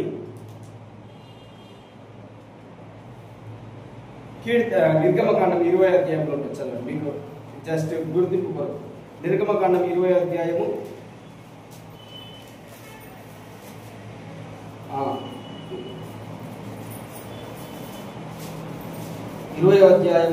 5వ వచనం. ఏలైనగా నీ దేవుడైన యెహోవానకు నేను రోషము గల దేవుడను, నన్ను ద్వేషించు వారి విషయంలో 3-4 తరముల వరకు తండ్రుల దోషములు. యేసు ప్రభువును ఎక్కడనైనా ద్వేషిస్తే వెరీ డేంజరస్ వర్డ్. ఎక్కడనైనా ఎప్పుడైనా యేసు ప్రభువును నువ్వు ద్వేషిస్తేనంట ఏమొస్తుందంట? మన యొక్క పిల్లల మీదకి 4 తరముల వరకు ఉంటుందంట ఆ శాపం. ఎన్ని తరముల వరకు? అంటే చెప్పండి, ఎన్ని తరముల వరకు ఉంటుంది? ఎవరిని ద్వేషిస్తే? యేసు ప్రభువుని, దేవుని ద్వేషిస్తే. మనం దేవుని నీకు ఇష్టం లేదు అంటే నువ్వేం చేస్తున్నావు? దేవుణ్ణి అంటే నువ్వేం చేస్తున్నావు? నీకు నువ్వే ట్రెజర్ సమకూర్చుకుంటున్నావు. ఏంటిది? శాపము. శాపం ఉంటే ఎట్లా వర్ధిల్లుతామా? వర్ధిల్లావు. కానీ దేవుడు ఏం చెప్తున్నాడు? అతిక్రమమును దాచిపెట్టిన వాడు వర్ధిల్లడు. మరి మీ తల్లిదండ్రులు ఏ అతిక్రమం చేసిరో వాళ్ళ యొక్క 4 తరముల వరకు అన్నాడు కదా. అంటే ఇప్పుడు మన తల్లిదండ్రి, వారి యొక్క తల్లిదండ్రి, వారి యొక్క తల్లిదండ్రి, వారి యొక్క తల్లిదండ్రి, వాళ్ళు నీకు తెలుసా? ఇప్పుడు మన యొక్క తల్లిదండ్రి తెలుసు, వారి యొక్క అమ్మ నాన్న, వాళ్ళకు ముందున్న వాళ్ళు తెలుసా? మనం చూసినామా? కొంతమంది లక్కీ పర్సన్స్ వీళ్ళని చూస్తారు, ఇంకొంతమంది చూడలేదు. వాళ్ళు ఏ తప్పు చేసిరో, ఏ విగ్రహారాధన చేసిరో, ఏ అబద్ధములు చెప్పిరో, ఏ సయ్యను దూషించిరేమో, ఏ నరహత్య చేసిరేమో, ఎవరినైనా హింసించిరేమో, వ్యభిచారం చేసిరేమో, దొంగతనం చేసిరేమో, ఎవరికి తెలుసు? నీకు తెలుసా? నాకు తెలుసా? తెలియదు. కానీ ఎవరికి తెలుసు? అన్ని దేవునికి. నువ్వు ఏ విషయంలోనైతే వర్ధిల్లట్లేవో, నువ్వు ఎందుకు వర్ధిల్లే? ప్రభువా, నేను అన్ని రకాలుగా ప్రార్థన చేస్తున్నాను, నేను ఏ పాపం చేయట్లేను, ఏ తప్పు చేయట్లేను, ఏ ద్వేషం చేయట్లేను, నీ వాక్యం చొప్పున నేను నడుచుకుంటున్నా, అయినా కానీ నేను ఎందుకు వర్ధిల్లట్లేను? ఒక్కటి అడగండి, ఎందుకు వర్ధిల్లట్లేవంటే దేవుడు నిన్ను బట్టి కాదు, నీ పితరులు ఏదైనా తప్పు చేసిరేమో. ఎందుకంటే పితరులు అంటే బ్లడ్. పితరులు అంటే ఏంటిది? బ్లడ్, వారి యొక్క రక్తము. దేవుడు ఏమన్నారు? రక్తమే దేహమునకు ప్రాణము. ఆ రక్తమంతా మన యొక్క ప్రాణంలో ఉన్నది కనుక మనము ప్రాణంతో ఏ తప్పు చేసినామో, యేసు ప్రభుని సిలువేసేటటువంటి పిలాతు ఏమన్నాడు? చేతులు కడుక్కొని ఈ రక్తము విషయంలో నేను నిరపరాధిని. ఎందుకు అని చెప్తున్నాడంటే, ఈ దోషము నా మీదకి వస్తుంది, నా పిల్లల మీదకి వస్తుంది అని. అక్కడ ఉన్న వాళ్ళందరూ ఏమంటారు? మా పిల్లల మీద ఉండును కాక, ఈయన రక్తము మా మీదను మా పిల్లల మీద ఉండును కాక. సేమ్ ఇదే లైన్ కంటిన్యూ అవుతుంది. కొన్ని పాపములు అయితే 10 years వరకు, కొన్ని పాపములు 10 సంవత్సరముల వరకు 10 సంవత్సరముల వరకు కాదు, 10 తరముల వరకు. ఎన్ని తరముల వరకు? 10 తరముల వరకు అనేది ఉంటుంది. ఇప్పుడు పురుషులు పెళ్లి చేసుకుంటున్నారు, స్త్రీలు పెళ్లి చేసుకుంటారు. ఇది దేవునికి అసహ్యమైనటువంటి క్రియ. ఇలాంటి వ్యక్తులు ఎవరైతే చేస్తారో 10 తరముల వరకు వారిపైన ఈ శాపం అనేది ఉంటుంది. వర్ధిల్లరు. ఏం చేయరు? వర్ధిల్లరు. కొంతమంది నాకు షాకింగ్ ఏంటంటే నల్గొండలో కూడా నాకు తెలిసింది. నాకు ఇంకొక షాకింగ్ ఏంటిదంటే చర్చిలో ఉన్నట్టు తెలిసింది. ఇంకొక షాకింగ్ ఏంటిదంటే కొంతమందికి నేను ప్రేయర్ కూడా చేసిన. ఏంటిది? అలా చేయకూడదు, అది తప్పు అని చెప్పి. ఇంకో షాకింగ్ ఏంటిదంటే ఇప్పుడు పురుషులతో పాపం చేసి భార్యలను కలిగి ఉన్న వాళ్ళు ఉన్నారు. అది చాలా ఏంటిది? దురాభిమాన పాపం అంటారు. అలాంటి వాళ్ళు ప్రేయర్ చేసినా నేను ఇదేంటిది? దేవునికి అసహ్యమైనటువంటి క్రియ. ఇలాంటి క్రియ చేస్తే నీ పిల్లల మీదకి 10 తరముల వరకు ఉంటుంది. ఎప్పుడైతే ఈ 10 తరముల వరకు ఉంటుంది, ఇది దేవునికి అసహ్యమైన విరోధమైనది అని తెలుసుకున్నప్పుడు వాళ్ళు ఏమవుతున్నారు? రిపెంట్, పశ్చాత్తాపడుతున్నారు. ఏంటి చేస్తున్నారు? ఎందుకంటే దేవుని యొక్క వాక్యము మనకు అర్థం కావట్లేదు, చదవట్లేము. దేవుని వాక్యము నువ్వు చదివినప్పుడు దేవుణ్ణి తెలుసుకొని మనము దేవుని యొక్క పనిలో ఆసక్తి లేకుంటే అదేంటో తెలుసా? శాపం. ఇర్మియా గ్రంథము 48వ అధ్యాయం 10వ వచనం. దేవుడు నీకు ఏదైనా ఒక పని ఇస్తే ఆ పని చేయకపోతే శాపము. అలా కూడా నువ్వు వర్ధిల్లవు. ఇర్మియా గ్రంథము 48వ అధ్యాయము 10వ వచనం చదవండి. ఇర్మియా 48:10. యెహోవా కార్యమును అశ్రద్ధగా చేయవాడు శాపగ్రస్తుడు. చూడండి నెక్స్ట్. రక్తము ఓర్చకుండా ఖడ్గము దుయ్యవాడు శాపగ్రస్తుడు. 2 విషయములు ఇక్కడ శాపము దేవుడు చెప్తున్నాడు. ఒకటి, నువ్వు దేవుణ్ణి తెలుసుకున్నావు కదా, దేవుని యొక్క పనిలో నువ్వు అశ్రద్ధగా ఉంటే, ప్రార్థన చేయటంలో, వాక్యం చదవటంలో, దేవుని మందిరంలోనికి రావటంలో, దేవుని యొక్క కార్యములు ఏదైనా దేవ సేవకుడు నీకు ఏదైనా పని ఇచ్చినా ఆ పని చేయటంలో, సమయంలో రావటంలో, ఏ కార్యంలోనైనా మనం అశ్రద్ధగా ఉన్నట్లయితే దేవుడు అంటున్నాడు అదేంటిది? శాపము. ఏ శాపం ఉంటుంది? సమయానికి లేవకపోవడము, సమయంలో వర్ధిల్లకపోవడము. నీకు ఒక సమయం ఉంటుంది, ఆ సమయంలో నువ్వు వర్ధిల్లవు. ఒక సమయం ఉంటుంది, ఆ సమయం వచ్చినప్పుడు నువ్వు వర్ధిల్లవు. కారణం ఏంటిది? సోమరితనము. దేవుడు చెప్పినాడు, నువ్వు ఏ పనిలోనైనా అశ్రద్ధగా ఉండు. కానీ ఏ పనిలో నువ్వు అశ్రద్ధగా ఉండదు? దేవుని యొక్క విషయంలో. ఎవరి విషయంలో అశ్రద్ధగా ఉండదు చెప్పండి? దేవుని. కొంతమంది మనం దేవుని యొక్క మందిరంలోనికి, కొంతమంది యవనస్తులు అన్నా మేము దేవుని మందిరంలోకి ఆరాధన అయిపోవాలి, మాకు పాటలు అయిపోవాలి, మేము పాటలు పాడము, మేము ఎప్పుడు వస్తాము, వాక్యం అయిపోయాము. కొంతమంది చెప్తున్నారు బ్లెస్సింగ్ ఇచ్చే టైం. ఇది ఆ బ్లెస్సింగ్ ఇచ్చే టైంలో ఎందుకు? అప్పటి వరకు మేము బయట ఆట ఆడతామన్నా, ఆట ఆడి మాకు వాక్యం వినిపిస్తున్నది కదా, ఆ బ్లెస్సింగ్ అయిపోయే ముందులో వస్తే ఆ బ్లెస్సింగ్స్ మా మీదకి వస్తాయని వస్తారండి. ఏంటిది? ఇది దేవుని యొక్క కార్యం ఏం చేస్తున్నారు? శ్రద్ధ లేకపోవడము, దేవుడు అంటే ఇష్టం లేకపోవడం. వీళ్ళందరూ ఎలా ఉంటున్నారు? శాపములో ఉంటున్నారు. నువ్వు ఎలా వదులుతావు? నేను రోజు పని చేస్తా అని చేస్తే వదులుతామా? వదులము. దేవుడు అన్నాడు, పని చేసే పనిని, కష్టపడి పని చేసే పనిని పాపాత్మునికి నిర్ణయించిన. ఎవరికి చెప్పండి? గట్టిగా చెప్పండి. ఎవరికి? నేను చెప్తున్నానా? దేవుని వాక్యం చెప్తుంది చూడండి. సామెతల గ్రంథము 13వ అధ్యాయము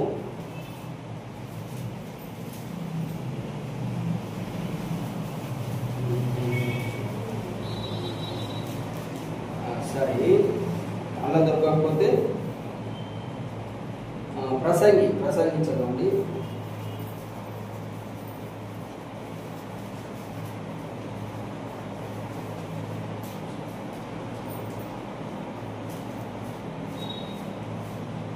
ప్రసంగి 2వ అధ్యాయము 26వ వచనం. ఏలయనగా దైవ దృష్టికి మంచివాడుగా ఉండు వానికి దేవుడు జ్ఞానమును తెలివిని ఆనందమును అనుగ్రహించును. అయితే దైవ దృష్టికి ఇష్టడగు వారికి ఇచ్చుటకై ప్రయాసపడి పోగు చేసే పనిని ఆయన పాపాత్మునికి నిర్ణయించిందంట. ఎవరికి కష్టపడి పని చేసే పని, ఉదయం లేవాలి, చీకటి కాకముందుకే లేవాలి, పని చెయ్యాలి, కష్టపడాలి, రాత్రి అయినా అయ్యో నాకు నడుము నొప్పులు, కాళ్ళు నొప్పులు.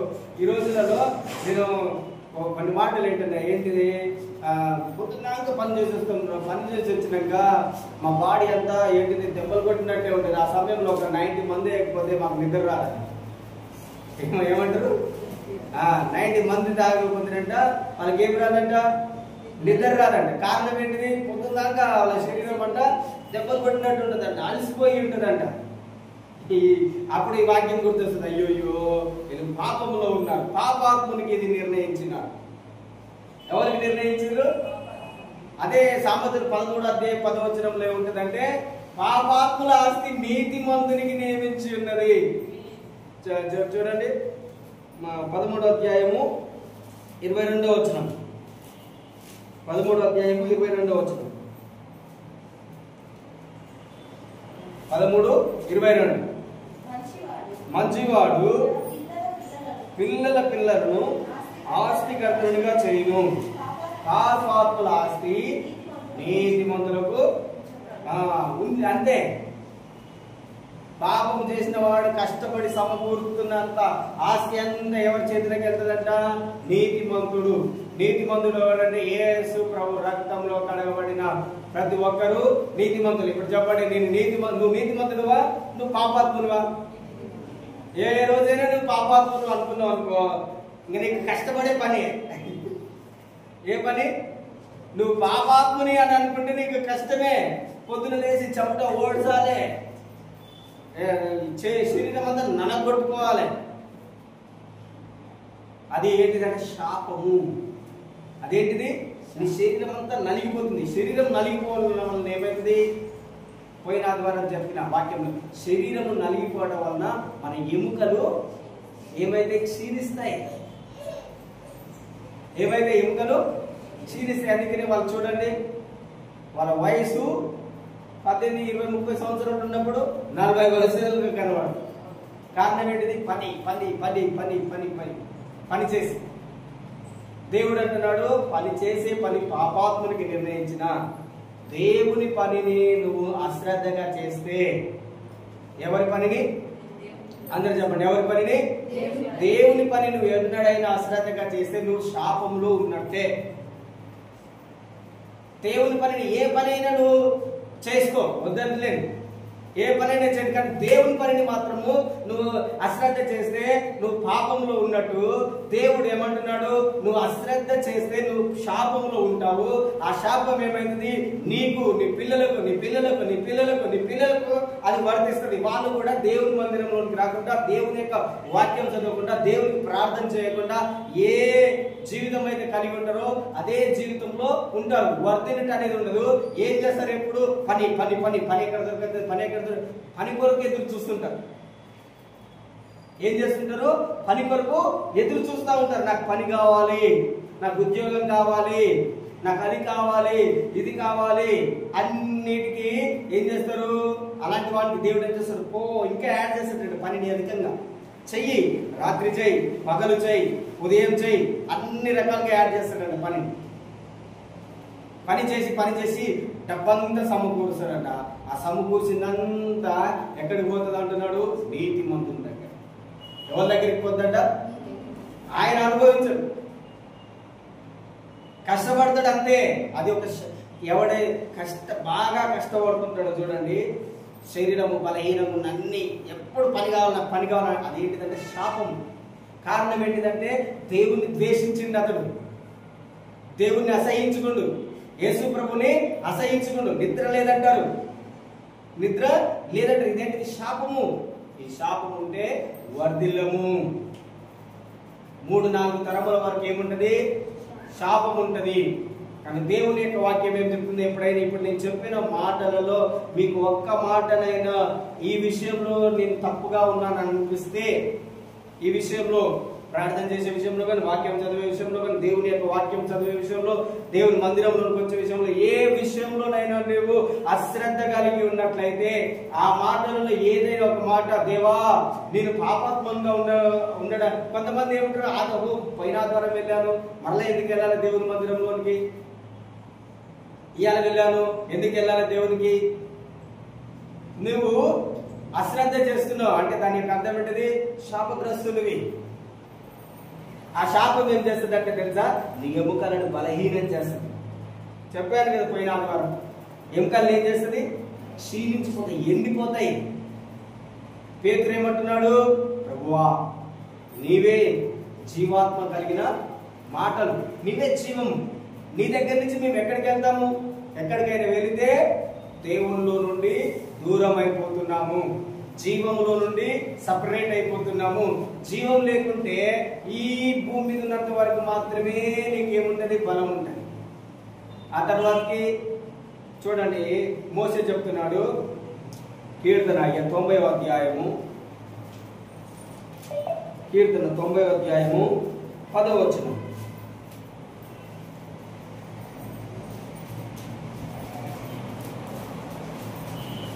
కీర్తన 99 వచనము 10వ వచనం చదువు.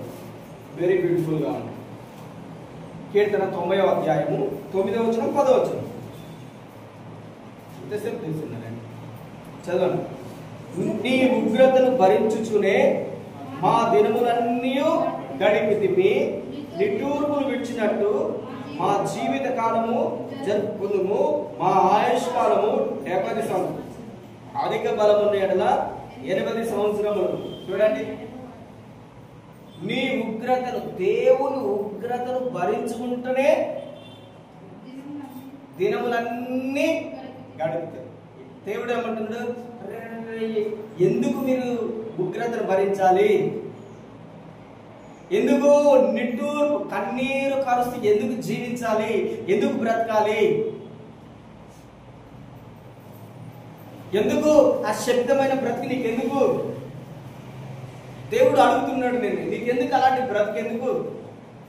ఇబ్బందికరమైనటువంటి, మోసకరమైనటువంటి, ఆ సంతోషం లేని, దుఃఖముతో కూడినటువంటి జీవితం నీకు ఎందుకు? ఈ రోజులలో ఉద్యోగం రాకపోతే నాకు ఏది లేనంటే ఫీల్ అయిపోతున్నాం. ఉద్యోగం లేకుంటే ఇంకేం లేదా? పని లేకుంటే ఏం లేదా అంటున్నాం. దేవుడు అంటాడు, నీ యొక్క విజన్ ఏంటిదో తెలుసుకో, నీకు పని అది, నీ పని ఏంటిది? నీ యొక్క విజనే నీ యొక్క పని. దేవుని యొక్క నేను ఎట్లా నీకు విజన్ అంటే, దేవుని యొక్క వాక్యంలో దర్శనం లేకపోతే జనులు నశించిపోతావు, నువ్వు నశించిపోతావు అన్నాడు దేవుడు. నీ దర్శనం ఏంటిది? వాక్యం చదివేటప్పుడు దేవుడు నీతో ఏదైతే మాట్లాడతాడో అదే నాకు చేయాలనిపిస్తున్నది అనుకో, అది నీ దర్శనం. ఆ దర్శనం ఏంటిదో దాన్ని చేయి, ఆటోమేటిక్ గా నువ్వు వర్ధిల్లుతావు. ఏమైతే చెప్పండి, ఆటోమేటిక్ గా నువ్వు వర్ధిల్లుతావు. దేవుని పని నువ్వు ఏ పని అయినా చేయి, చిన్నది. నేను ఎప్పుడైనా చెప్తాను, దేవుని మందిరంలో నువ్వు చేసేది ఏ చిన్న పని అయినా అది దేవుడు నీకు ఆశీర్వాదం ఇవ్వటానికే. దేని కొరకు చెప్పండి? నువ్వు దేవుని మందిరంలో ఏ చిన్న పని అయినా చేయి, అది ఆశీర్వాదం నీ జీవితంలో వర్ధిల్లటానికే. కానీ నేనెందుకు చేయాలి? అశ్రద్ధ చేసినావు అనుకో, దేవుడు నిన్ను కూడా అశ్రద్ధ చేస్తాడు. దేవుని యొక్క వాక్యంలో ఏముంటుందంటే, మనిషి ఏదైతే విత్తుతాడో అదే కోసుకుంది. నువ్వు దేవుని మందిరంలో ఏమి విత్తుతున్నావు? దేవునికి ఏమి విత్తుతున్నావు? దేవునికి ఏమి ఇస్తున్నావు? నా సమయం ఏమి ఇస్తున్నావు? ఎలా ఉంటున్నావు?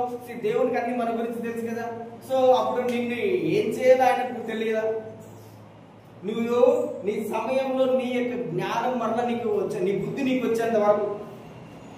ఒక రాజు ఉన్నాడు, నెబుకద్నెజర్ రాజు. నేను ఇంతకు ముందుకు వచ్చిన వాక్యంలో ఒక నెల క్రితం చెప్పిన అనుకుంటున్నాను. నెబుకద్నెజర్ రాజు ఏం చేసినాడు? నేనే సమస్తమును సంపాదించాను, నేనే గ్రేట్ కింగ్ అనుకున్నాడు. నా అంత గొప్ప రాజు ఎవరు లేరు, దేవుడే ఈ యెరూషలేము దేశాన్ని నా చేతులకు అప్పగించినాడు, నేనే అన్ని అనుకున్నాడు. కానీ ఏమైంది? దేవుడు ఆయనని ఎప్పుడైతే ఆయన గర్వించిందో, ఆయన చెప్తాడు 4వ అధ్యాయంలో, నేనే సమస్తం సంపాదించుకున్నాను, నేనే అన్ని చేసుకున్నాను, నాదే ఎప్పుడైతే అనుకున్నానో, రాజును కూడా దేవుడు ఏం చేశాడు? ఎక్కడికి పంపించాడు? అడవి మనుషుల మధ్యన కాదు, ఎక్కడికి తీసుకెళ్ళాడు? అడవిలోనికి, జంతువుల మధ్యలో నివాసం చేసిండు. జంతువు లెక్క తయారయ్యాడు. ఎలా తయారైంది ఆయన? ఎప్పుడైతే నేనే సంపాదించాను, నేనే తెచ్చానంత, నాది ఇదంతా ఎప్పుడైతే అనుకుంటామో ఆ మనసు జంతువు మనసు అన్నమాట. ఎలాంటి మనసు అది? ఇది నాది అని. నీది అంటే ఏది ఉండదు, దేవుడు ఇస్తేనే అది మనకి. ఎప్పుడు కూడా మన నోటి నుండి ఏది రావద్దు? ఇది నాది అంటే ఆ నాది అనే మనసు ఏంటిది? జంతువు మనసు. ఇక్కడ నెబుకద్నెజర్ ఏమన్నాడు? అంత నాదే, నేనే సంపాదించానన్నాడు. వెంటనే దేవుడు ఏం చేసింది? ఆయనని అడవి జంతువుల మధ్యన నివసించడానికి పంపించిందంట. ఎన్ని సంవత్సరములు పట్టింది ఆయనకు మరలా మానవ మనసు రావడానికి? 7 సంవత్సరములు పట్టింది. ఎన్ని సంవత్సరాలు చెప్పండి? ఎన్ని సంవత్సరాలు? ఆయన ఆశీర్వాదంలో 7 సంవత్సరాలు బ్యాక్ అయిపోయింది. కొన్నిసార్లు మనం కూడా అంతే. నన్ను దేవుడు ఎందుకు ఆశ్రదించట్లేదంటే, నీవు కూడా దేవుని పనిని ఏదో ఒక విషయంలో అశ్రద్ధ చేస్తే నీ యొక్క ఆశీర్వాదం కూడా లాంగ్ అయిపోతుంది. ఏమైపోతే ప్రతిసారి సైతాన్ చేసింది, సైతాన్ చేయలేదు. నేను చెప్తున్నా, సైతాన్ ఇస్ 0. 100% గ్యారెంటీ ఇస్తాను. నీ జీవితంలో సైతాన్ అస్సలు పనిచేయదు. నీ జీవితంలో పనిచేసేది నువ్వే. నేను అందుకనే చెప్పిన, నీ ఆశీర్వాదములు నీ చేతిలోనే ఉన్నాయి. నువ్వేది కోరుకుంటే, నువ్వు జీవమును కోరుకుంటే జీవం నీ దగ్గరకు వస్తుంది, మరణం కోరుకుంటే మరణం నీ దగ్గరకు వస్తుంది, శాపమును కోరుకుంటే శాపం నీ దగ్గరకు వస్తుంది. దేవుడు ఏమన్నాడు? జీవమును మరణమును నీ నోటిలో ఉంచి ఉన్నాడు. నువ్వేం కోరుకుంటే అదే. నేను దేవుని మందిరం రానంటే ఓకే రాకు, ఎవడు రమ్మంటున్నాడు? నేను దేవునికి ఆరాధన చేయను, ఎవరు చేయమంటున్నారు? దేవుడిని నేను ప్రార్థన చేయను, ఎవరు ప్రార్థన చేయమంటున్నారు? దేవుడు ఏమంటున్నాడు? నేనేమన్నా నేను బలవంతం పెడుతున్నానా? నేను నా మాటలు చెప్పాను. నువ్వు ఎలా బ్రతకాలో నీకు చెప్పాను, నువ్వు ఎలా జీవించాలో నీకు నేర్పించాను. అలా జీవిస్తే నువ్వు వర్ధిల్లుతావు అన్నాడు. అలా జీవించకపోతే నువ్వు శాపితకరమైనటువంటి జీవితం జీవిస్తావు అన్నాడు. అంతే, దేవుడు చెప్పింది అదే కంప్లీట్. నిన్నెవడు కూడా బలవంతం చేయదు. ఎందుకంటే దేవుడు మనకు మనస్సాక్షిని ఇచ్చినాడు, సెల్ఫ్ విల్ ఇచ్చింది. నీకు ఏది ఇష్టమైందో అది చెయ్యి అనే మనస్సుని దేవుడు ఇచ్చింది కనుక నీకు ఏది కోరుకుంటావు అన్నాడు. అక్కడ ఏది కోరుకుంటావో అని దేవుడు స్పష్టంగా అక్కడ చెప్పిండు. నువ్వేం కోరుకుంటావో అది నీ జీవితంలో కనిపిస్తుంది. ఏం కోరుకుంటే అదే మన జీవితంలో కనిపిస్తుంది. సో ఇక్కడ నేనేం చెప్తున్నాను? దేవుడు మనకి ఏదైతే కావాలో అది మాత్రమే ఇస్తాడు. నీకేది నచ్చితే అది దేవుడు ఏం చేస్తాడు? యాడ్ చేస్తాడు. నిన్నొకటి బలవంతం పెట్టొద్దు. బలవంతంతో వస్తే నువ్వు బలంగా ఇట్లా కూర్చుంటే, టైట్గా ఇట్లా కూర్చున్నావు అనుకో, అదేమవుతుంది? నీ మనసు స్క్వీజ్ అయిపోతుంది అన్నమాట. పోయిన ఆదివారం చెప్పినట్టుగా నీ మనసు ఏమవుతుంది? మనసు ఎక్కడ ఉంటుంది? మనసు ఎక్కడ ఉంటుంది? చెప్పండి, మనసు ఎక్కడ ఉంటుంది? మీరు మర్చిపోయారు. మరలా మీరు ఇంటికి వెళ్ళినాక ప్రాణము ఆత్మ దేహము మెసేజ్ చెప్పినాక అది వినండి. మన యొక్క మనసు ఎక్కడ ఉంటుంది? ఎందుకు మన శరీరం ఇట్లా బలవంతంగా ఎప్పుడు ఎవరైనా మనం తీసుకొస్తే ఇట్లా టైట్ లోపల ఇంట్లో బయట కనపడదు. బయట మాత్రం కూర్చుంటాం. మొహం అంతా ఎలా ఉంటుంది? మొహం అంతా ఎలా కనపడుతుంది? చెప్పండి.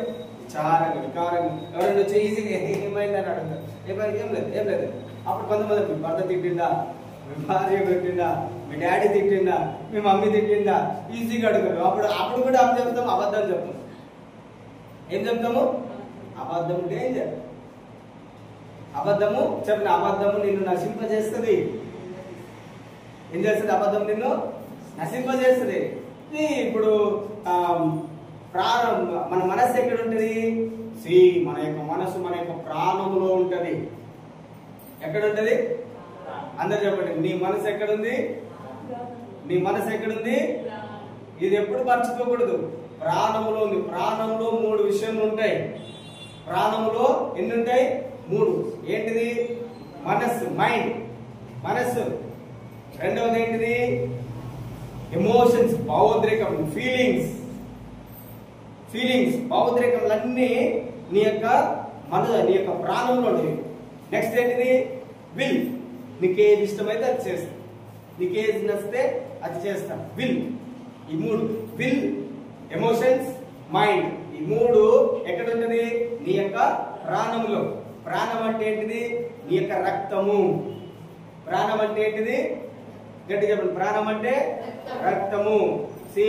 నీ పూర్వీకులలో మీ తల్లి తండ్రి వాళ్ళు ఎలానైనా ఇప్పుడు ఒకవేళ ఇలా ఉన్నారనుకో, వారి మనసు ఎల్లప్పుడు విచారంగా వాళ్ళ ఊరిక కోపడే విధంగా ఉన్నదనుకో, కొంతమందికి వాళ్ళ తల్లిదండ్రుల లెక్కనే కొంతమంది చెప్తుంటారు, మా నాన్న కోపడ్డే కోపడుతున్నారు. కాకపోతే బ్లడ్, ప్రాణము, లైఫ్ ఏమైపోయింది? ట్రాన్స్ఫర్ అయింది అతనిలోనికి వచ్చింది కనుకనే అతనిలాగానే ఉన్నాడు, అతనిలాగానే నడుస్తుంది, అతనిలాగానే మాట్లాడుతున్నాడు. ఆయనలో ఉన్నటువంటి ఎమోషన్స్, ఫీలింగ్స్, మైండ్ ఆయనలాగానే ఆలోచిస్తున్నాడు. కొంతమంది సేమ్ వాళ్ళలాగానే ఆలోచిస్తున్నాడు అంటారు మైండ్, కొంతమంది వాళ్ళలాగానే మాట్లాడుతున్నారు అంటారు లైఫ్. ఈ ప్రాణం ఎవరైనా బలవంతంగా నిన్ను తీసుకొచ్చి కూర్చోబెట్టినప్పుడు ఏమవుతుందంటే, నీ ప్రాణం ఎక్కడ ఉంటుంది? నీ ప్రాణం ఎక్కడ ఉంటుందంటే శరీరమునికి ఆత్మకి మధ్యలో మన ప్రాణం ఉంటుంది. ఇది శరీరం అనుకోండి, ఇది ఆత్మ అనుకోండి, ఇటు మధ్యలో ఏమున్నది? ప్రాణము. ఈ ప్రాణము ఇక్కడి నుంచి ఇటు నుంచి ఒత్తిడి వస్తుంటే ఏమవుతుంది? అయిపోతుంటది కదా. ఎవరైనా మన మీద ఇట్లా కూర్చుంటే కోపంతో ఇష్టంతో కూర్చుంటున్నాం అనుకో, ఆ కూర్చుంటున్నప్పుడు వాళ్ళని అప్రెస్ చేస్తున్నది ఏంటిది? ఏంటి చెప్పండి? వాళ్ళని అప్రెస్ చేస్తున్నది మాట.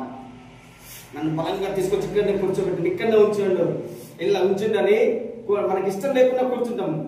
ఎందుకు కూర్చుంటాము? మాట అప్రెస్ చేస్తుంటది. ఏం చేస్తుంటది? ఒత్తిడి చేస్తుంటది. డేంజర్. మన ప్రాణం ఏమవుతుంది? నలిగిపోతుంది. ఇప్పుడు నేను చెప్పిన వాటిలో నీకు ఏ శాపం కనిపించినా, ఇంకా చాలా ఉన్నాయి, నేను చెప్పిన దాంట్లో ఏది ఉన్నా దేవుని యొక్క వాక్యంలో ఏముంటుంది? పాపముని అతిక్రమముని దాచిపెట్టిన వాడు వర్ధిల్లడు, వాటిని ఒప్పుకొని విడిచిపెట్టిన వాడు కనికరము పొందుతాడు. నేనేం చెప్పిన, సైతాను నీకు ఏదైనా జ్ఞాపకం చేస్తే అది నిన్ను నిందిస్తుంది, అపరాధ భావంలో వస్తుంది, ఇంకా నిన్ను దేవుడికి దూరం చేస్తుంది. కానీ దేవుడు నీకు జ్ఞాపకం చేస్తే ఏం చేస్తాడు?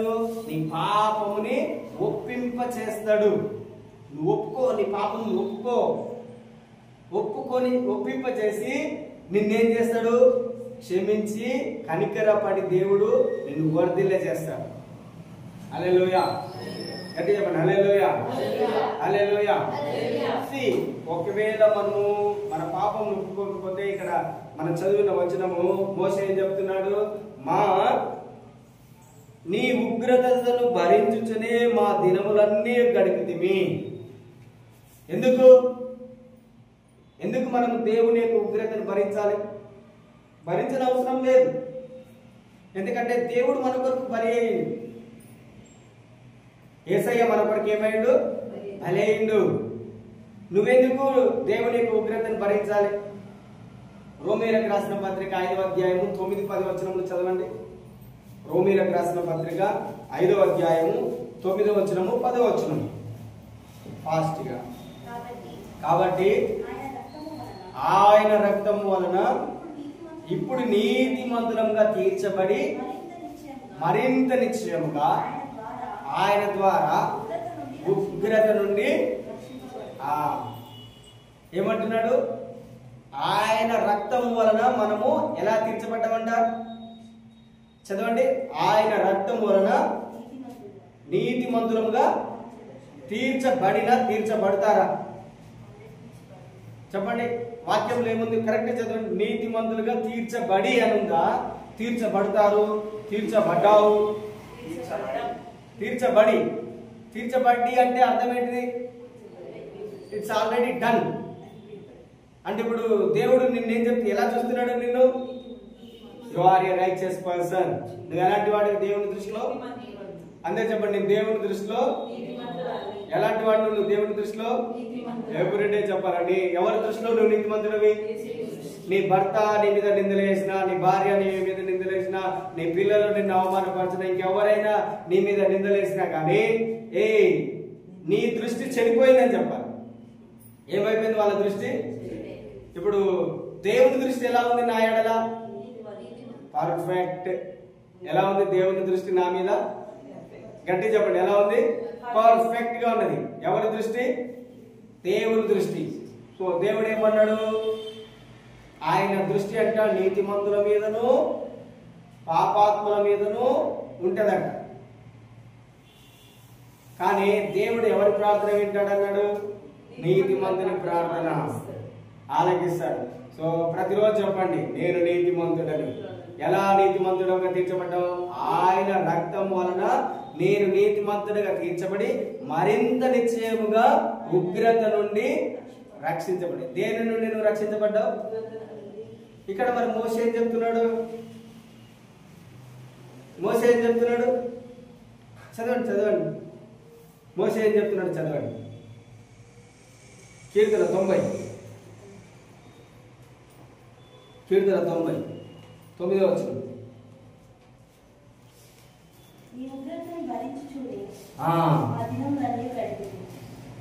ఈయన మోషే ఏమంటున్నాడు? నీ ఉగ్రతను భరిస్తూ. కానీ మనకేం చెప్తున్నాడు దేవుడు? క్రొత్త నిబంధనలో ఏమంటున్నాడు? మరింత నిశ్చయముగా ఉగ్రత నుండి రక్షించబడ్డామా? రక్షించబడ్డామా పడలేదా? ఏమన్నా రక్షింపబడి అని ఉందా? ఏమనుందిరా? రక్షింపబడి అంటే ఏంటిది? It's done. జరిగిందా? ఇంకా జరుగుతుందా? జరిగింది. ఓకే. ఏమంటే ఇక్కడ మోషే ఏం చెప్తున్నాడు? నీ ఉగ్రతను భరించుతూనే. ఎంత డిఫరెన్స్ ఉందో చూడండి, ఎంత డిఫరెన్స్ ఉంది. వాళ్ళకి మనకి ఎంత వ్యత్యాసం ఉన్నది. వాళ్ళేమో భరిస్తున్నారు, మన కొరకు ఎవరు భరించారు అంటే ఇప్పుడు ఎవరు గొప్పవాళ్ళు? నువ్వు మోషే కంటే గొప్పవాడి. ఎవరికంటే గొప్పవాడు చెప్పండి? మోషే కంటే గొప్పవాడిగా తక్కువవాడిగా? మోషే కంటే గొప్పవాడు అంటే నువ్వు దేవుడితో ముఖాముఖిగా మాట్లాడాలి. ఎలా మాట్లాడాలి? మోషే దేవుడిని దగ్గరికి ఎలా, ప్రభువా నాకు ఏం అక్కర్లేదు, నీ ముఖం నాకు చూపియ్య అంటున్నాడు. ఏమంటున్నాడు? నాకేమొద్దు, నీ ముఖమును నాకు చూపించు. సో మరి ఇప్పుడు నువ్వు మోషే కంటే గొప్పవాడు అంటే ఇప్పుడు నువ్వేం చేయాలి? మోషే కంటే ఎక్కువ దేవుని చూడాలా చూడకూడదు? మరి ఏం చూస్తాం మనం? ఏం చూస్తాం? దేవుణ్ణి చూడాలి. ఏం చూస్తాం? టెంపుల్ టనా? టెంపుల్ టనా ఏంటిది? గేమ్స్. ఇప్పుడు పిల్లలు ఇట్లా వాడుతున్నారు, ఇట్లా ఎంత ఫాస్ట్ గా వాడుతున్నారు. ఇల్లు ఏ ఒక 5-6 కూర్చున్నారు అనుకోరా, వాళ్ళని ఎప్పుడైనా దగ్గరికి వెళ్తే ఆయన కడుక్కోని ఈయన కడుక్కోని ఈయన కడుక్కోని ఈయన కడుక్కోని చెయ్యి అదే వాడుతూ ఉన్నారు. ఫ్రీ ఫైర్, పబ్జి ఎంత డేంజర్ ఉన్నారు చూడండి. సైతాన్ ఎలా డివియేట్ చేసిందో చూడండి మైండ్. అంటే ఏం చేస్తున్నాడు? డివియేషన్ చేసి ఉగ్రతని సమకూరుస్తుంది. ఏం చేస్తున్నది? ఉగ్రత పాపముని సమకూరుస్తుంది, దేవునికి దూరం చేస్తుంది. మోషే కాలంలోనికి పాత జీవితం అలవాటు పడుతున్నాం. నీ ఉగ్రతను భరించు మా జీవిత దినములన్నీ గడిపితిమి. కానీ మనం ఏం చెప్పాలి? మన యొక్క మాట ఎలా ఉండాలి? మరింత నిశ్చయముగా ఉగ్రత నుండి రక్షించబడి. నేను ఉగ్రతలు లేను. ఎవరైనా వచ్చి నువ్వు నరకంలోనికి వెళ్తావనంటే లేదు, నరకమునకు నాకు దూరం అయిపోయింది. నేను దేవుని యొక్క జీవంలోనికి వెళ్తున్నాను. కారణం ఎవ్రీడే నేను జీవం కలిగిన మాటలని ధ్యానిస్తున్నాను. హల్లెలూయా. ఏం ధ్యానిస్తున్నావు నువ్వు? జీవము, జీవం, లైఫ్, లైఫ్, లైఫ్ వస్తున్నది. మోషే ఏమంటున్నాడు? అయ్యో మా యొక్క బలము అధికం ఉంటే 70 సంవత్సరాలు 80 సంవత్సరములు. కానీ నువ్వేం చెప్పాలి? నో నో నో, 70 కాదు 80 కాదు, నేను 120. ఎన్ని సంవత్సరములు చెప్పండి? ఆ 100. నాకెందుకు 120? కొంతమంది నాకెందుకు ఇన్నట్టు ఇప్పుడు 30-40 నాకు మంచిగా లేదు, 120 సంవత్సరాలు నాకెందుకు. ఇంకేం చెప్తారు తెలుసా, నేను ఎప్పుడు చనిపోతేనే బాగుంటుంది. ఏమంటారు, శబ్దించుకుంటున్నాం నిన్ను. అది మనం ఏమనుకుంటున్నాం అంటే నాకు ఎప్పుడైతే నేను చచ్చిపోతే బాగుండు, నాకెందుకు ఈ జీవితం, ఇవన్నీ ఏంటి అంటే సింపతి కోసం, పిట్టి, మనల్ని మీద మనము జాలి చూపించడం. ఇది చాలా భయంకరమైనటువంటి పాపం. ఏంటిది? ఇది భయంకరమైనటువంటి పాపం. దేవునికి విరోధంగా రెబెలియన్ మాట్లాడుతున్నాం. ఎప్పుడు కూడా నీ నోటి నుండి ఈ మాట రాకూడదు. ఈ మాట సైతాన్ చెప్తున్నటువంటి మాట. డేంజర్, నా బ్రతుకు వేస్ట్, ఎందుకు, ఎప్పుడు కూడా చెప్పకూడదు. ఏం చేయకూడదు, ఈ మాటలు నువ్వు పలకకూడదు. నువ్వు పలకకూడని మాటలు పలుకుతున్నావు. అయ్యో మోసే చెప్పినట్లు 70-80 సంవత్సరాలు కదా, అదే వాళ్ళకి ఆయాసం ప్రయాసం అవుతున్నది, నాకెందుకు ఆ 70-80 సంవత్సరంలో నాకు ఇంకా ముందుంటే బాగున్నారు అనుకుంటున్నాను. కాదు, దేవుడు చెప్పాలి. అబ్రహాము 175 సంవత్సరంలో బ్రతికేండు. నేను అబ్రహాం యొక్క సంతానము, నేను మినిమం 120 years అయినా నేను బ్రతకాలి. మోసే 120 సంవత్సరములు బ్రతికిండు. ఆయన చెప్పిన ఏమంటున్నాడు, మా జీవిత దినములు 70-80 అన్నాడు, కానీ అన్ని సంవత్సరాలు బ్రతికిండు ఆయన. 120 సంవత్సరాలు బతికిండు.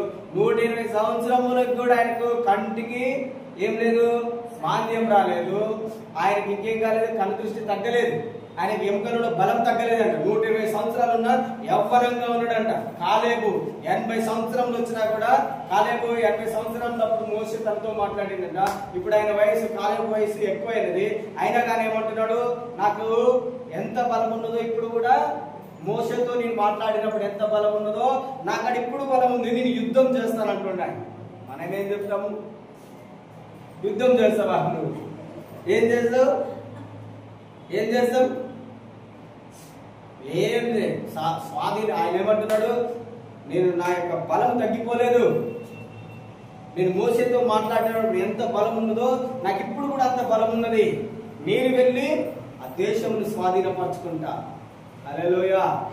నువ్వు చెప్పలే, నా వయసు అయిపోలేదు, నేను యవ్వనస్తున్నా, ఇంకా నేను ఒక కంపెనీకే CEO అవుతా అని చెప్పాలి. నేను ఒక కంపెనీ నేను పెడతాను, అనేకులకు నేను ఉద్యోగం ఇస్తాను, అనేకులు నా దగ్గరకు వస్తారు. నేను ఒక దగ్గరికి పనికి వెళ్ళడం కాదు, అనేకులు నా దగ్గరకు పనికి వస్తారని చెప్పాలి. హల్లెలూయా. గట్టిగా చెప్పండి, హల్లెలూయా.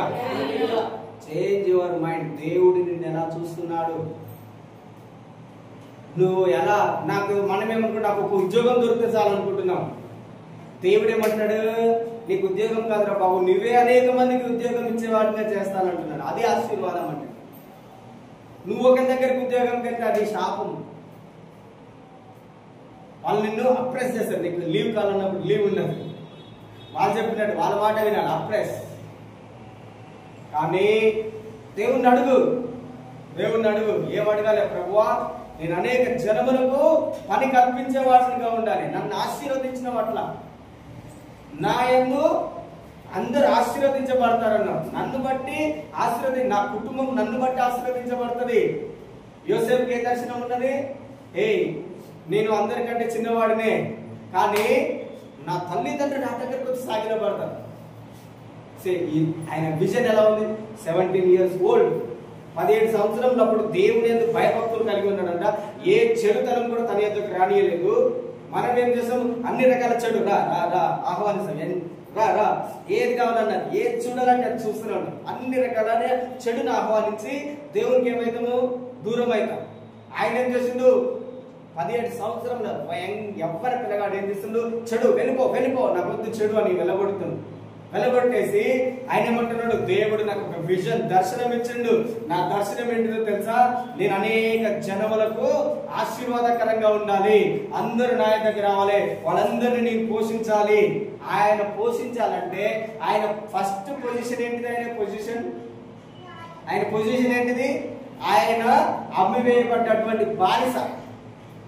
ఆ బానిస ఎట్లా అనేకుల్ని దీవిస్తాడు. నువ్వు కూడా అనుకోవచ్చు, ఇప్పుడు చెప్పేటప్పుడు బాగానే ఉన్నది, ఇప్పుడు వినటానికి బాగానే ఉన్నది, కానీ నేనెలా ఆశీర్వదించబడతాను? అదే నువ్వు మార్చుకోవాలి. నేను ఎలా ఆశీర్వదించబడతాను అనేది నీ మనసు మారాలి. ఒకవేళ యోసేపు కనుక అట్లా అనుకుంటే నేను ఎలా అనేకులను పోషిస్తాను, మా తల్లిదండ్రులు ఎట్లా నా సాగి, నా అన్నదమ్ములు నా దగ్గరికి ఎట్లా వచ్చి సాగిలపడతారు? నేను ఎక్కడున్నారు, మా అన్నదమ్ములు ఎక్కడున్నారు? మా అన్నదమ్ములేమో యెరూషలేములో ఉన్నారు, నేను వచ్చి ఎక్కడున్నా? ఐగుప్తులో ఉన్నా. ఐగుప్తుకి యెరూషలేముకి ఎంత దూరం ఉన్నది? నేను మా అమ్మ నాన్నలు ఎప్పుడో 17 సంవత్సరాల క్రితమే నేను వాళ్ళకి దూరం అయిపోయాను. ఇప్పుడు వాళ్ళు నా దగ్గరికి ఎట్లా వచ్చి సాగిలపడతారు? అసలు వాళ్ళు 13 సంవత్సరాల క్రితమే నన్ను ఏం చేస్తారు, చచ్చిపోయారు అనుకున్నారు. అన్నారా లేరా? యాకోబు ఏమనుకున్నాడు? అయ్యో నా కుమారుడు చనిపోయినాడు, అయ్యో. సత్యం తెలియదు నీకు. నీ జీవితమును దేవుడు ఎలా డిజైన్ చేసిండో అది నీకు తెలియక నువ్వు ఏడుస్తున్నావు. యాకోబుకి తన కుమారుడు బ్రతుకున్నాడు అనే సంగతి తెలియక ఆయన ఏం చేస్తున్నాడు? అబద్ధమును నమ్మి. ఇప్పటి వరకు నీవు కూడా అబద్ధములనే నమ్ముతున్నావు. నీ జీవితం ఇట్లనే ఉంటుంది, నీ బ్రతికి ఇట్లనే ఉంటుంది. చెప్పండి, దేవుడు నీకేమన్నా? దేవుడు ఏమంటున్నాడు? నిన్ను అనేక జనములకు అధికారినిగా నియమిస్తానన్నాడు. అది దేవుడు నీ ఎడల కలిగి ఉన్నటువంటి ప్రణాళిక. నువ్వు అనేకులకు బోధిస్తావని చెప్పిండు, నువ్వు అనేకులకు ఆశీర్వాదకరంగా ఉంటాడు.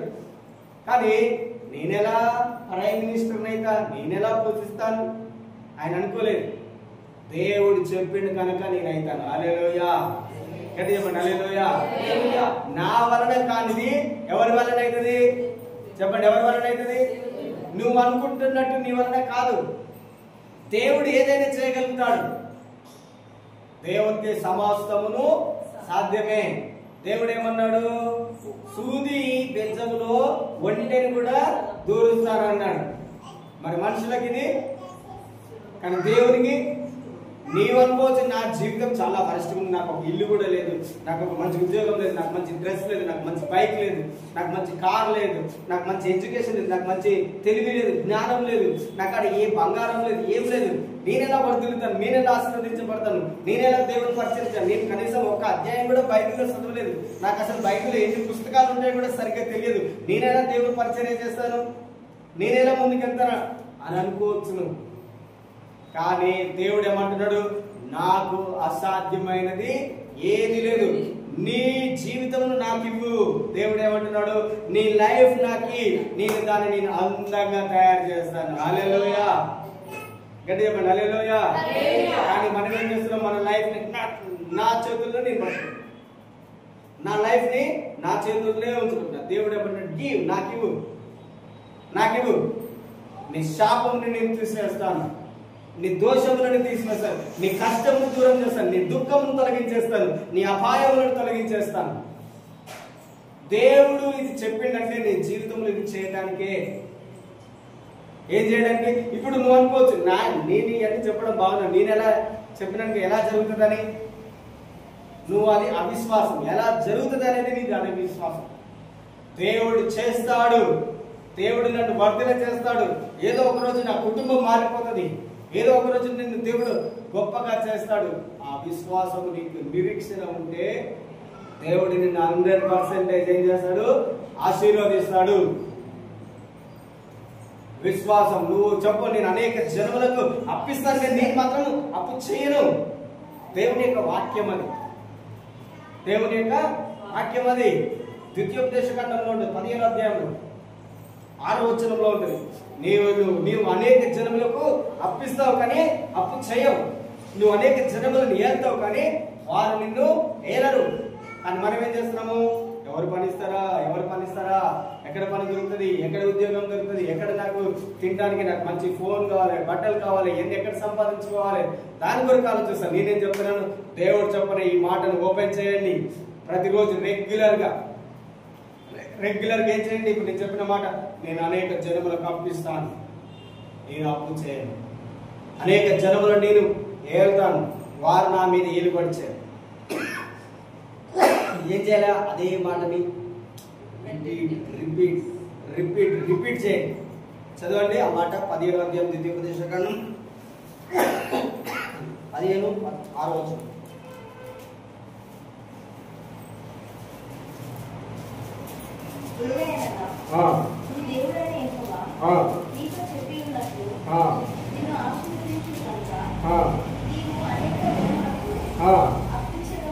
అప్పించేదేవు కానీ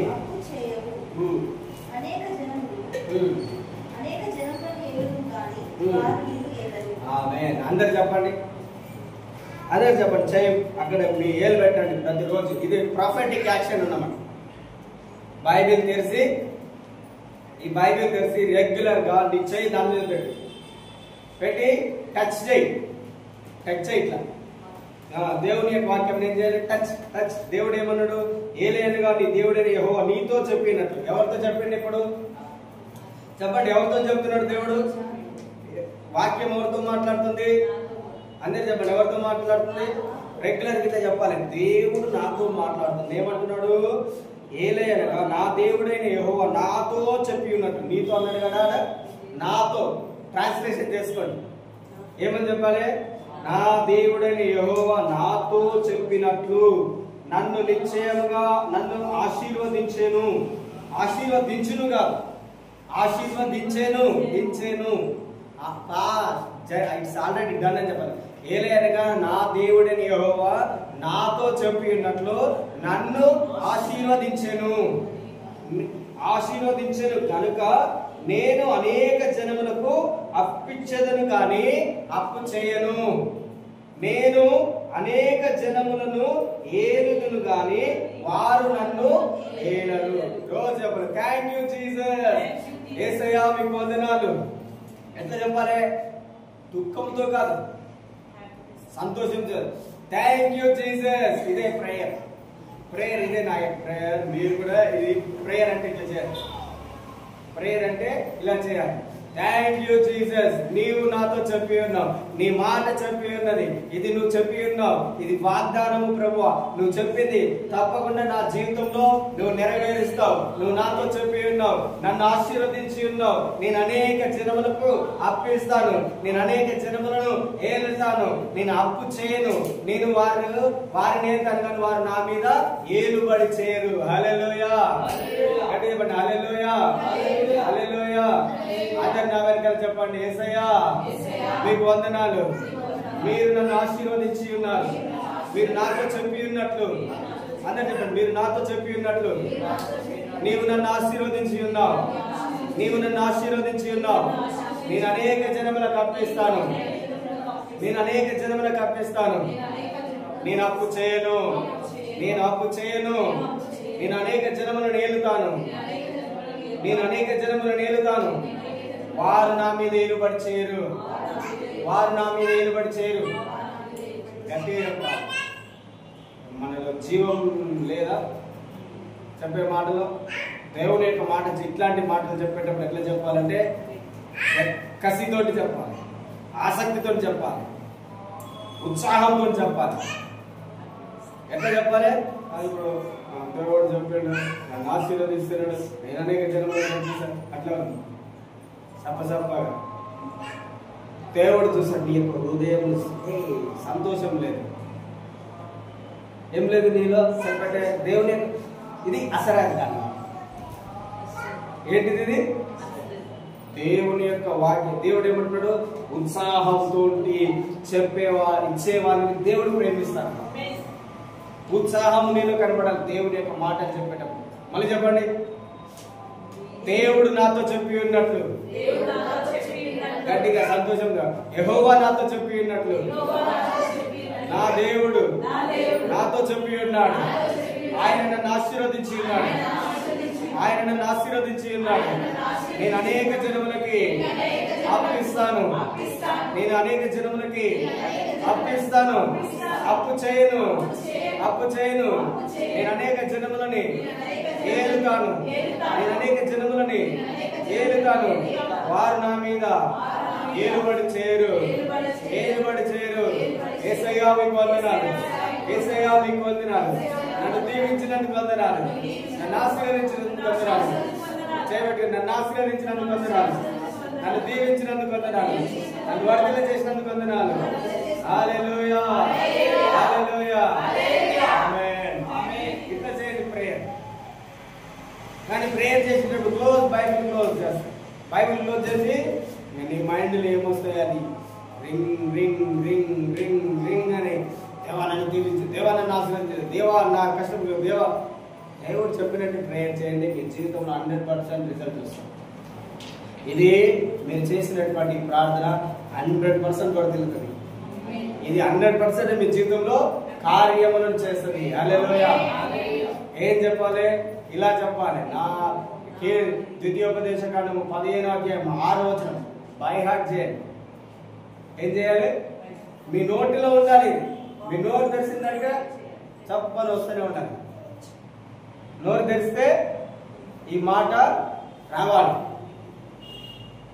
ఇప్పుడు దయ్యంలో భయపడుతున్నాం కదా, నేను భయపడను, మీరు ఎవరైనా భయపడితే చెప్పలేదు. ద్వితీయోపదేశకాండం 28వ అధ్యాయం 6వ వచనంలో ఏమున్నది?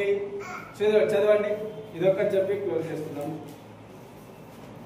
ద్వితీయోపదేశకాండము 28వ అధ్యాయము 6వ వచనం.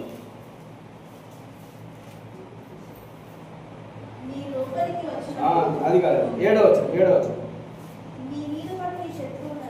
నీ మీద పడు నీ శత్రువులను యెహోవా నీ ఎదుట హతమగునట్లు చేయును. వారొక త్రోవను నీ మీదికి బయలుదేరి వచ్చి 7 త్రోవల నీ ఎదుట నుండి పారిపోదు. ఎన్ని త్రోవలలో పారిపోతాడు సైతాన్? ఎన్ని త్రోవలు? ఎవరి దగ్గరికి వస్తే చెప్పండి. ఎవరి దగ్గరికి వస్తే? నా దగ్గరికి వస్తే ఎన్ని త్రోవలు పారిపోతాడు? చెప్పండి. ఏ సమస్య, ఏ దయ్యం చూస్తే గడగడ వడగడం కాదు, నిన్ను చూస్తేనే దయ్యము గడగడ. నీ శత్రువులైన ఇప్పుడు చెప్పండి, అందరు నా వెనుకలు చెప్పండి. రెగ్యులర్ గా మీరు చెప్పాలి. ఏం చెప్పాలి చెప్పండి. ఇక్కడ చూడండి ఏమున్నది, ఏమని చెప్తున్నాడు? నా మీద పడు.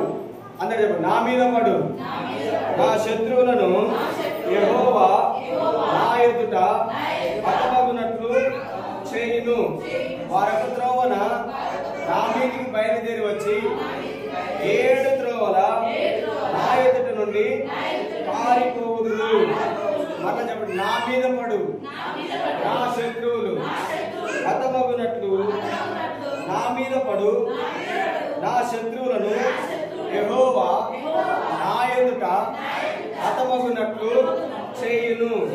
వారొక త్రోవన నా మీదికి బయలుదేరి వచ్చి 7 త్రోవలలో నా ఎదుట నుండి పారిపోదురు. హల్లెలూయా, హల్లెలూయా. చెప్పాలి. నీ శరీరంలో ఏదైనా రోగం ఉంటే ఇప్పుడు చెప్పాలి. ఏ రోగమా? నా మీదకి వచ్చిన రోగమా? దేవుడు నిన్ను హతము చేసిండు. ఏం చేసిండు దేవుడు? చెప్పండి. ఏం చేసిండు దేవుడు? నీలో ఏ రోగం ఉన్నదో నీకు తెలుసు. ఇప్పుడు నువ్వు చెప్పాలి. నా మీదకి వచ్చిన రోగం, ఆ రోగం పేరు చెప్పి, నా దేవుడు నిన్ను హతం చేసిండు. ఇప్పుడు నా మీదకి వచ్చిన నీవు 7 త్రోవలలో నువ్వు ఒక త్రోవలో నా మీదకి వచ్చినావు. ఇప్పుడు యేసు నామములో ఎన్ని త్రోవలలో నువ్వు పారిపోవాలి? ఎన్ని త్రోవలలో? ఏ రోగంకైనా మీరు చెప్పండి. ఎప్పుడు చెప్పాలి? ఎప్పుడు చెప్పాలి? ఎప్పుడు చెప్పాలి? చెప్పండి. రెగ్యులర్ గా నీకెప్పుడు హింస అనిపిస్తే, నిన్నెప్పుడు పీడిస్తుంది అనిపిస్తే, నీ మనసు ఎప్పుడైతే బాధపడుతుందో, నీ మనసు గాయపడుతుందో, కొంతమంది నా మనసు బాగలేదు, నాకు దుఃఖం ఉన్నది అని చెప్తుండ్రా, అలాంటప్పుడు చెప్పాలి. ఏ బాగులేని మనసుని దేవుడు బాగు చేసిండు. నా మీదికి వచ్చిన నా శత్రువా, నువ్వు 7 త్రోవలలో పారిపో. హల్లెలూయా. గట్టిగా చెప్పండి. హల్లెలూయా. ఒకవేళ మాంత్రిక దయ్యము నీకు చేతబడి చేసిరని తెలిస్తే నువ్వేం చేయాలి? చేతబడి 7 త్రోవలలో నీ సామాను తీసుకొని పారిపో. ఏం చెప్పాలి చేతబడికి? ఏ మాంత్రికుడా, ఏ త్రోవలో నా మీదకి వచ్చినావో ఆ త్రోవలో నుండి 7 త్రోవలలో పారిపో. హల్లెలూయా. నా శత్రువు అయినటువంటి మాంత్రిక దయ్యమా, దుష్టాత్మ దయ్యమా, ఒక త్రోవలో నా మీదకి వచ్చినావు నీవు. ఇప్పుడు నేను నిన్ను 7 త్రోవలలో పారదోలుతున్నాను. హల్లెలూయా, హల్లెలూయా. అలా నువ్వు చెప్పాలి. అలా ప్రేయర్ చేయాలి. ఈ ప్రేయర్ చేసేటప్పుడు సంతోషంతో ప్రేయర్ చేయాలి, దుఃఖంతో కాదు, ఏడ్చుకుంటే కాదు. ఎలా చేయాలి? సంతోషంతో. నువ్వు నవ్వుతుంటే సైతాను ఏడవాలి కాదు, ఏడుస్తుంది. లిటరల్ గా ఏం చేస్తుంది? అది ఏడుస్తుంది. ఎప్పుడు నువ్వు నవ్వుతుంటే అదేమవుతుంది? ఏడుస్తుంది. నువ్వు ఏడిస్తే అంతే. నువ్వు బాగలేదని, నాకు బాగలేదని అంటే వెరీ గుడ్, నేను మంచి పని చేసినాను అంటారు. ఏమంటే సైతాను, నేను మళ్ళీ మంచి పని చేసినాను. బాగలేదా? వెరీ గుడ్, ఇంకా బాగలేకుండా చేస్తా అంటే దానికి అది హ్యాపీనెస్. నీకే హ్యాపీనెస్ ఏంటిది? నువ్వు దాన్ని బాగలేకుండా చేయాలి. ఎలా చేయాలి? అది ఎలా నీకు బాగలేకుండా చేస్తుంది? నీ నోటి మాటలను బట్టే. నువ్వు దాన్ని ఎలా బాగలేకుండా చేయాలి? నీ నోటి మాటను బట్టి. హల్లెలూయా. నువ్వు చెప్పలే, నా మీద పడ్డ నా శత్రువా, నువ్వు ఒక త్రోవలో బయలుదేరి నా మీదకి వచ్చినవా? ఓకే వచ్చిన. Very good. నువ్వు వచ్చింది మంచి పని అయింది. ఇప్పటి వరకు నాకు ఏ పని లేకుండే, ఇప్పుడు నువ్వు రావడం వలన నాకు పని దొరికింది. ఏం దొరికింది నీకు ఇప్పుడు? పని. ఏ పని లేకుంటే ఈ పని చేయండి. ఏ పని లేదని ఖాళీగా ఉండడం కంటే ఏ పని చేయాలి? నీకు ఏ పని దొరకట్లేదంటే అది బ్లెస్సింగ్ అన్నమాట. ఏ పని రావట్లేదంటే ఏంటిది? అది బ్లెస్సింగ్. ఏ పని చేయాలి అప్పుడు? ఓహో, నాకు ఏ పని లేదంటే నేను దేవుని పని చేయాలి. ఏ పని చేయాలి? దేవుణ్ణి ఆరాధన చేయి, దేవుని స్తుతించు. కొంతమంది చెప్తారు, సైతాన్ నాకు ఏ ఉద్యోగం ఇస్తలేదు, నాకు అన్ని ఉద్యోగం ఇస్తుంది, సైతాన్ రాణిస్తలేదు అని. అది అబద్ధం. అదేంటిది? అబద్ధం. దేవుడు ఇస్తలేడు. దేవుడు ఏం చేయమంటున్నాడు? ఏ ఆరాధన చేయి, నువ్వు పాటలు పాడు, నువ్వు సంతోషించు, నువ్వు ఆనందిస్తుంటే సైతాన్ ఏం చేస్తాడు? ఏడుస్తాడు. హల్లెలూయా. ఇప్పుడు నీకు ఏ పని రావట్లేదు అనుకో, దేవుని పని ఉన్నది. ఆ పనిని బట్టి ఇప్పుడు నువ్వేం చేయాలి? సైతాన్ యొక్క కార్యములన్నింటినీ నాశనం చేయాలి. ఏం చేయాలి నువ్వు? చెప్పండి, ఏం చేయాలి నువ్వు? సైతాన్ క్రియలు. ఎవరి క్రియలు? సాతాన్ క్రియలు. ఇప్పుడు నీలో కనిపిస్తాయి కదా, ఆ క్రియలను నువ్వేం చేయాలి? నాశనం చేయాలి. అబద్ధం చెప్తున్నావు అనుకో, ఆ అబద్ధాన్ని ఏం చేయాలి నువ్వు? ఇప్పుడు నాశనం చేయాలి. తలనొప్పి వస్తుంది, తలనొప్పిని ఏం చేయాలి? నాశనం చేయాలి. నడుము నొప్పి వస్తున్నాడు, నడుము నొప్పిని ఏం చేయాలి? దేవుడు ఆ పని నీకు ఇచ్చింది అన్నమాట. హల్లెలూయా. మీ ఫ్రెండ్స్ ఎవరైనా ఫోన్ చేసి నాకు ఏంటి కాళ్ళ నొప్పులు ఉన్నాయి, చేతుల నొప్పులు ఉన్నాయి, ఇబ్బంది ఉన్నదంటే ఓకే అది నా పని, నేను చేస్తాను, ఒక్క నిమిషం అని ఫోన్ తీసుకోవాలి. నీకు ఎక్కడ నొప్పి ఉంది అక్కడ నాతో పాటు చెప్పు అని చెప్పేసి పని చేయి. సడన్ గా నువ్వు చేసిన పనిని బట్టి అద్భుతం జరగవచ్చు. అద్భుతం జరిగింది అనుకో, నువ్వు చేసిన ఒక ప్రార్థనను బట్టి నా జీవితం అద్భుతం. మా ఇంటికి రా. ఎక్కడికి రావాలి? రా. మినిస్ట్రీ ఓపెన్, పరిచర్య చిన్నగా ఓపెన్ అయింది. ఎవరైనా నీకు ఫోన్ చేసి నాకు బాగోలేదని చెప్తే ఓకే, ఎప్పుడు మా పాస్టర్కి ఫోన్ చేస్తా కానీ ఏం చేయాలి నువ్వు? నీకు బాగలేదా? బాగలేదు కనుక నీకు ఇప్పుడు ఏం పని లేక దేవుడు నీకు ఆ పని ఇచ్చింది. ఏ పని? ఆ దయ్యాన్ని వెలుగొట్టే పని ఇచ్చింది. కానీ మనం ఏం చేస్తాము? అది నా పని కాదు, నాకు నీకు వెళ్ళగొడితే నాకేమన్నా అవుతుంది దానిపైన. ఎవరు చెప్పారు? ఎప్పుడైనా అట్లయితే దయ్యం అంటే ఒకటే గుర్తుపెట్టేది, కుక్క. దయ్యం అంటే ఏంటిది? కుక్క. ఏంటిది? నాకు రీసెంట్గా ఒక కళ వచ్చింది. ఇప్పుడు రాత్రి పడుకున్నా, ఒక అన్ని కుక్కలు ఉన్నాయంటే చాలా కుక్కలు ఉన్నాయి. దేవుడు నాకు ఒక పెద్ద కర్ర ఇచ్చింది. ఆ కర్ర తీసుకొని ఆ కర్ర రేడియస్ లో ఎంత దూరం అయితే ఇట్లా నేను చెప్తున్నానో అట్లా దూరంగా వెళ్ళిపోతున్నాయి. నన్ను చూస్తే దూరం వెళ్ళిపోతుంది. కొన్ని కుక్కల ముఖములు చూపిస్తున్నాడు. ఆ ముఖం గుర్తు కొడితే ఎగిరిపోతుంది అట్లా. సో ఇదేంటిది? కళ ఏంటిది? మాంత్రికులు, దయ్యాలు అన్ని కలుస్తామని వస్తుంది. కానీ దేవుడు ఏం చేస్తుండు? పెద్ద కర్ర ఇస్తే నేను ఇట్లా వేస్తుంటే అవన్నీ ఏమవుతున్నాయి? ఎగిరిపోతున్నాయి. దయ్యం అంటే ఏంటిది? చెప్పండి, దయ్యం అంటే ఏంటిది? కుక్కకు నువ్వు భయపడతావా? ఎవరైనా కుక్కకు భయపడతారా? అంటే నువ్వు కుక్క కంటే కూడా తక్కువ జాతి అనమాట. ఒకవేళ భయపడతావు చెప్పండి, కుక్కకి ఎవడైనా భయపడతారా? కుక్క వస్తే మీ ఇంటికి వస్తే ఏం చేస్తున్నావు? కుక్క వెళ్ళిపో, కుక్క ప్లీజ్, కుక్క బతిలాడుతుందా? ఏం చేస్తావు? కోపం వస్తుందా రాదా? ఏం చేస్తారు? గలీజ్ గలీజ్ చేసి చిచ్చి చిచ్చి ఏం చేస్తారు? దాన్ని గలీజ్ చేస్తుంటే కొడతా. మరి దయ్యం అంటే కుక్క నీ లైఫ్ లోకి వచ్చి నీ జీవితాన్ని పాడు చేయి, ఇంకా చేయండి, ఇంకా పాడు చేయమంటావు. ఏం చేస్తావు? ఏం చేయాలి? చెప్పండి, ఏం చేయాలి? గట్టి చెప్పండి, ఏం చేయాలి? గట్టిస్తావా? గట్టిస్తే మళ్ళీ వస్తుంది. కట్టె తీసుకొని కొట్టాలి, రాయి తీసుకొని కొట్టాలి, తరమాలి. అది మళ్ళీ వస్తుందా? ఒక్క త్రోవలు వచ్చిన కుక్క అది ఏం చేస్తుంది? ఇట్లా ఎటు పోవాలని పరిగెత్తుంది. అది కుక్క పని, అది దయ్యం పని. ఆ దయ్యం నువ్వు ఇట్లా చెప్తుంటే అది ఎక్కడ పోవాలని, ఎక్కడంగా పారిపోవాలని చూస్తుంటారు.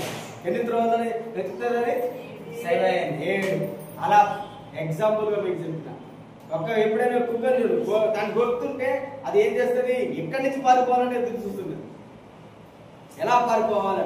కానీ నువ్వు కొట్టకుండా కుక్కకు భయపడిన ఉంటుంది దాని ఛాన్స్ అది ఇంకొంచెం ఎగబడుతుంటుంది, నేను పీకేస్తుంది. ఏం చేస్తుంది? పీకేస్తుంది. డేంజర్. దయ్యం అంటే ఏంటిది? కుక్క. యేసు ప్రభు చెప్తాడు, ఆ కుక్కతోటి చెప్పుడి. ఎవరితో చెప్పమంటాడు యేసయ్య? చూడండి, లూకా సువార్త 1వ వచనము.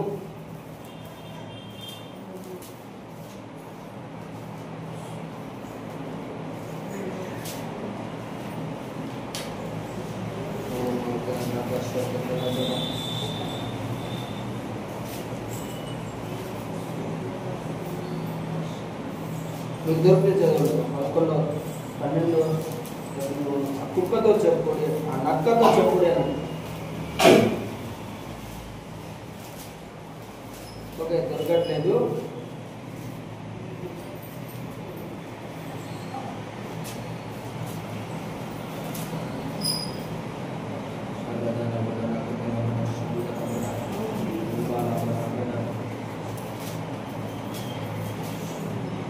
ఓకే, యేసయ్య ఏమంటాడంటే హేరోదు రాజును చూసి ఆ నక్కతో చెప్పండి, నేడును రేపును నేను దయ్యములను వెళ్ళగొట్టవలసి ఉన్నది. ఏం చేయాలన్నదంటే దేవునికి దయ్యములని, దేవుని యొక్క ఒక లక్షణములో ఒక లక్షణం ఏంటిది? దయ్యములను వెళ్ళగొట్టాలి. నీకు దేవుని యొక్క లక్షణం కావాలా వద్దా? దేవుని స్వభావం కావాలా? అసలు ఏ అధ్యాయం? ఏది?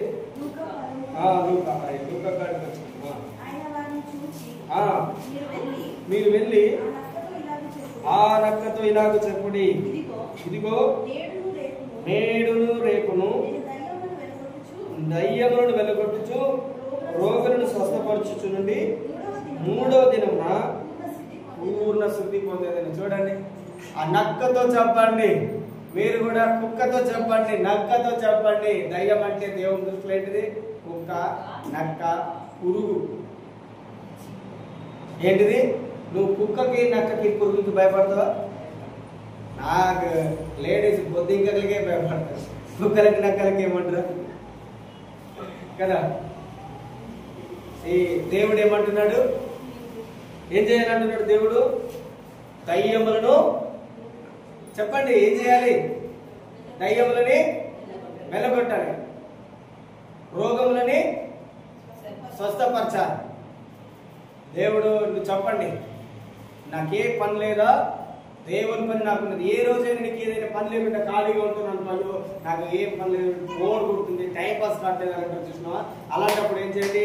దేవుని యొక్క వాక్యం తీయండి, వాక్యం తీసి చెప్పండి. ఎవరైనా నీకు ఫోన్ చేస్తే నీకు ఏదైనా ప్రాబ్లం ఉన్నదా? సో నేను నీ ప్రాబ్లం ఏంటో చెప్పి నీకు ప్రేయర్ చేస్తానని చెప్పండి. లేదంటే ప్రేయర్ చేయండి, నీకు ప్రాఫసీ చెప్తానని చెప్పండి. ప్రేయర్ చేసి ఏం చేయాలి? ప్రాఫసీ, నీ జీవితంలో ఏం జరగబోతుందో నేను చెప్తా, వెయిట్ అని చెప్పేసి దేవుని అడగండి, ప్రాక్టీస్ చేయండి. ఏం చేయండి? ప్రాక్టీస్ చేయండి. నేను పేరు పెట్టి పిలవడానికి నేనేం చేసిందంటే గొలగూడెం హాస్పిటల్కి వెళ్ళి, అక్కడ చాలా మంది వస్తారు రోగులు. గొలగూడెం హాస్పిటల్కి వెళ్ళి ఏం చేసేది అంటే ఫస్ట్ దేవుని ప్రార్థన చేస్తే ఒక వ్యక్తి దగ్గర ఉన్నప్పుడు, దేవా ఇతని పేరు ఏంటో నాకు చెప్పండి, ఇతని సమస్య ఏంటో చెప్పండి. అతడు హాస్పిటల్స్కి ఎందుకు వస్తారు? రోగములతో, బాధలతో, కష్టములతో, ఇబ్బందులతో ఉన్న వాళ్ళే వస్తారు. కానీ రోడ్డు మీద పోయేటోళ్ళ దగ్గరికి వచ్చి నీకు ప్రేయర్ చేస్తారా అంటే అవుతాడా? ఆగడు. అప్పుడు నేను హాస్పిటల్స్కి వెళ్ళి ఏం చేసింది, ఎవరైనా ఒక వ్యక్తి దగ్గరికి వెళ్ళేది, ఆ వ్యక్తిని చూసేది, ప్రేయర్ నా మనసులో ప్రేయర్ చేసేది, దేవైతే పేరేంటిది చెప్పమని చెప్పి అడిగేది దేవుడిని నాకు మైండ్లో ఏదో ఒక పేరు కనిపించినట్టు అనిపించేది.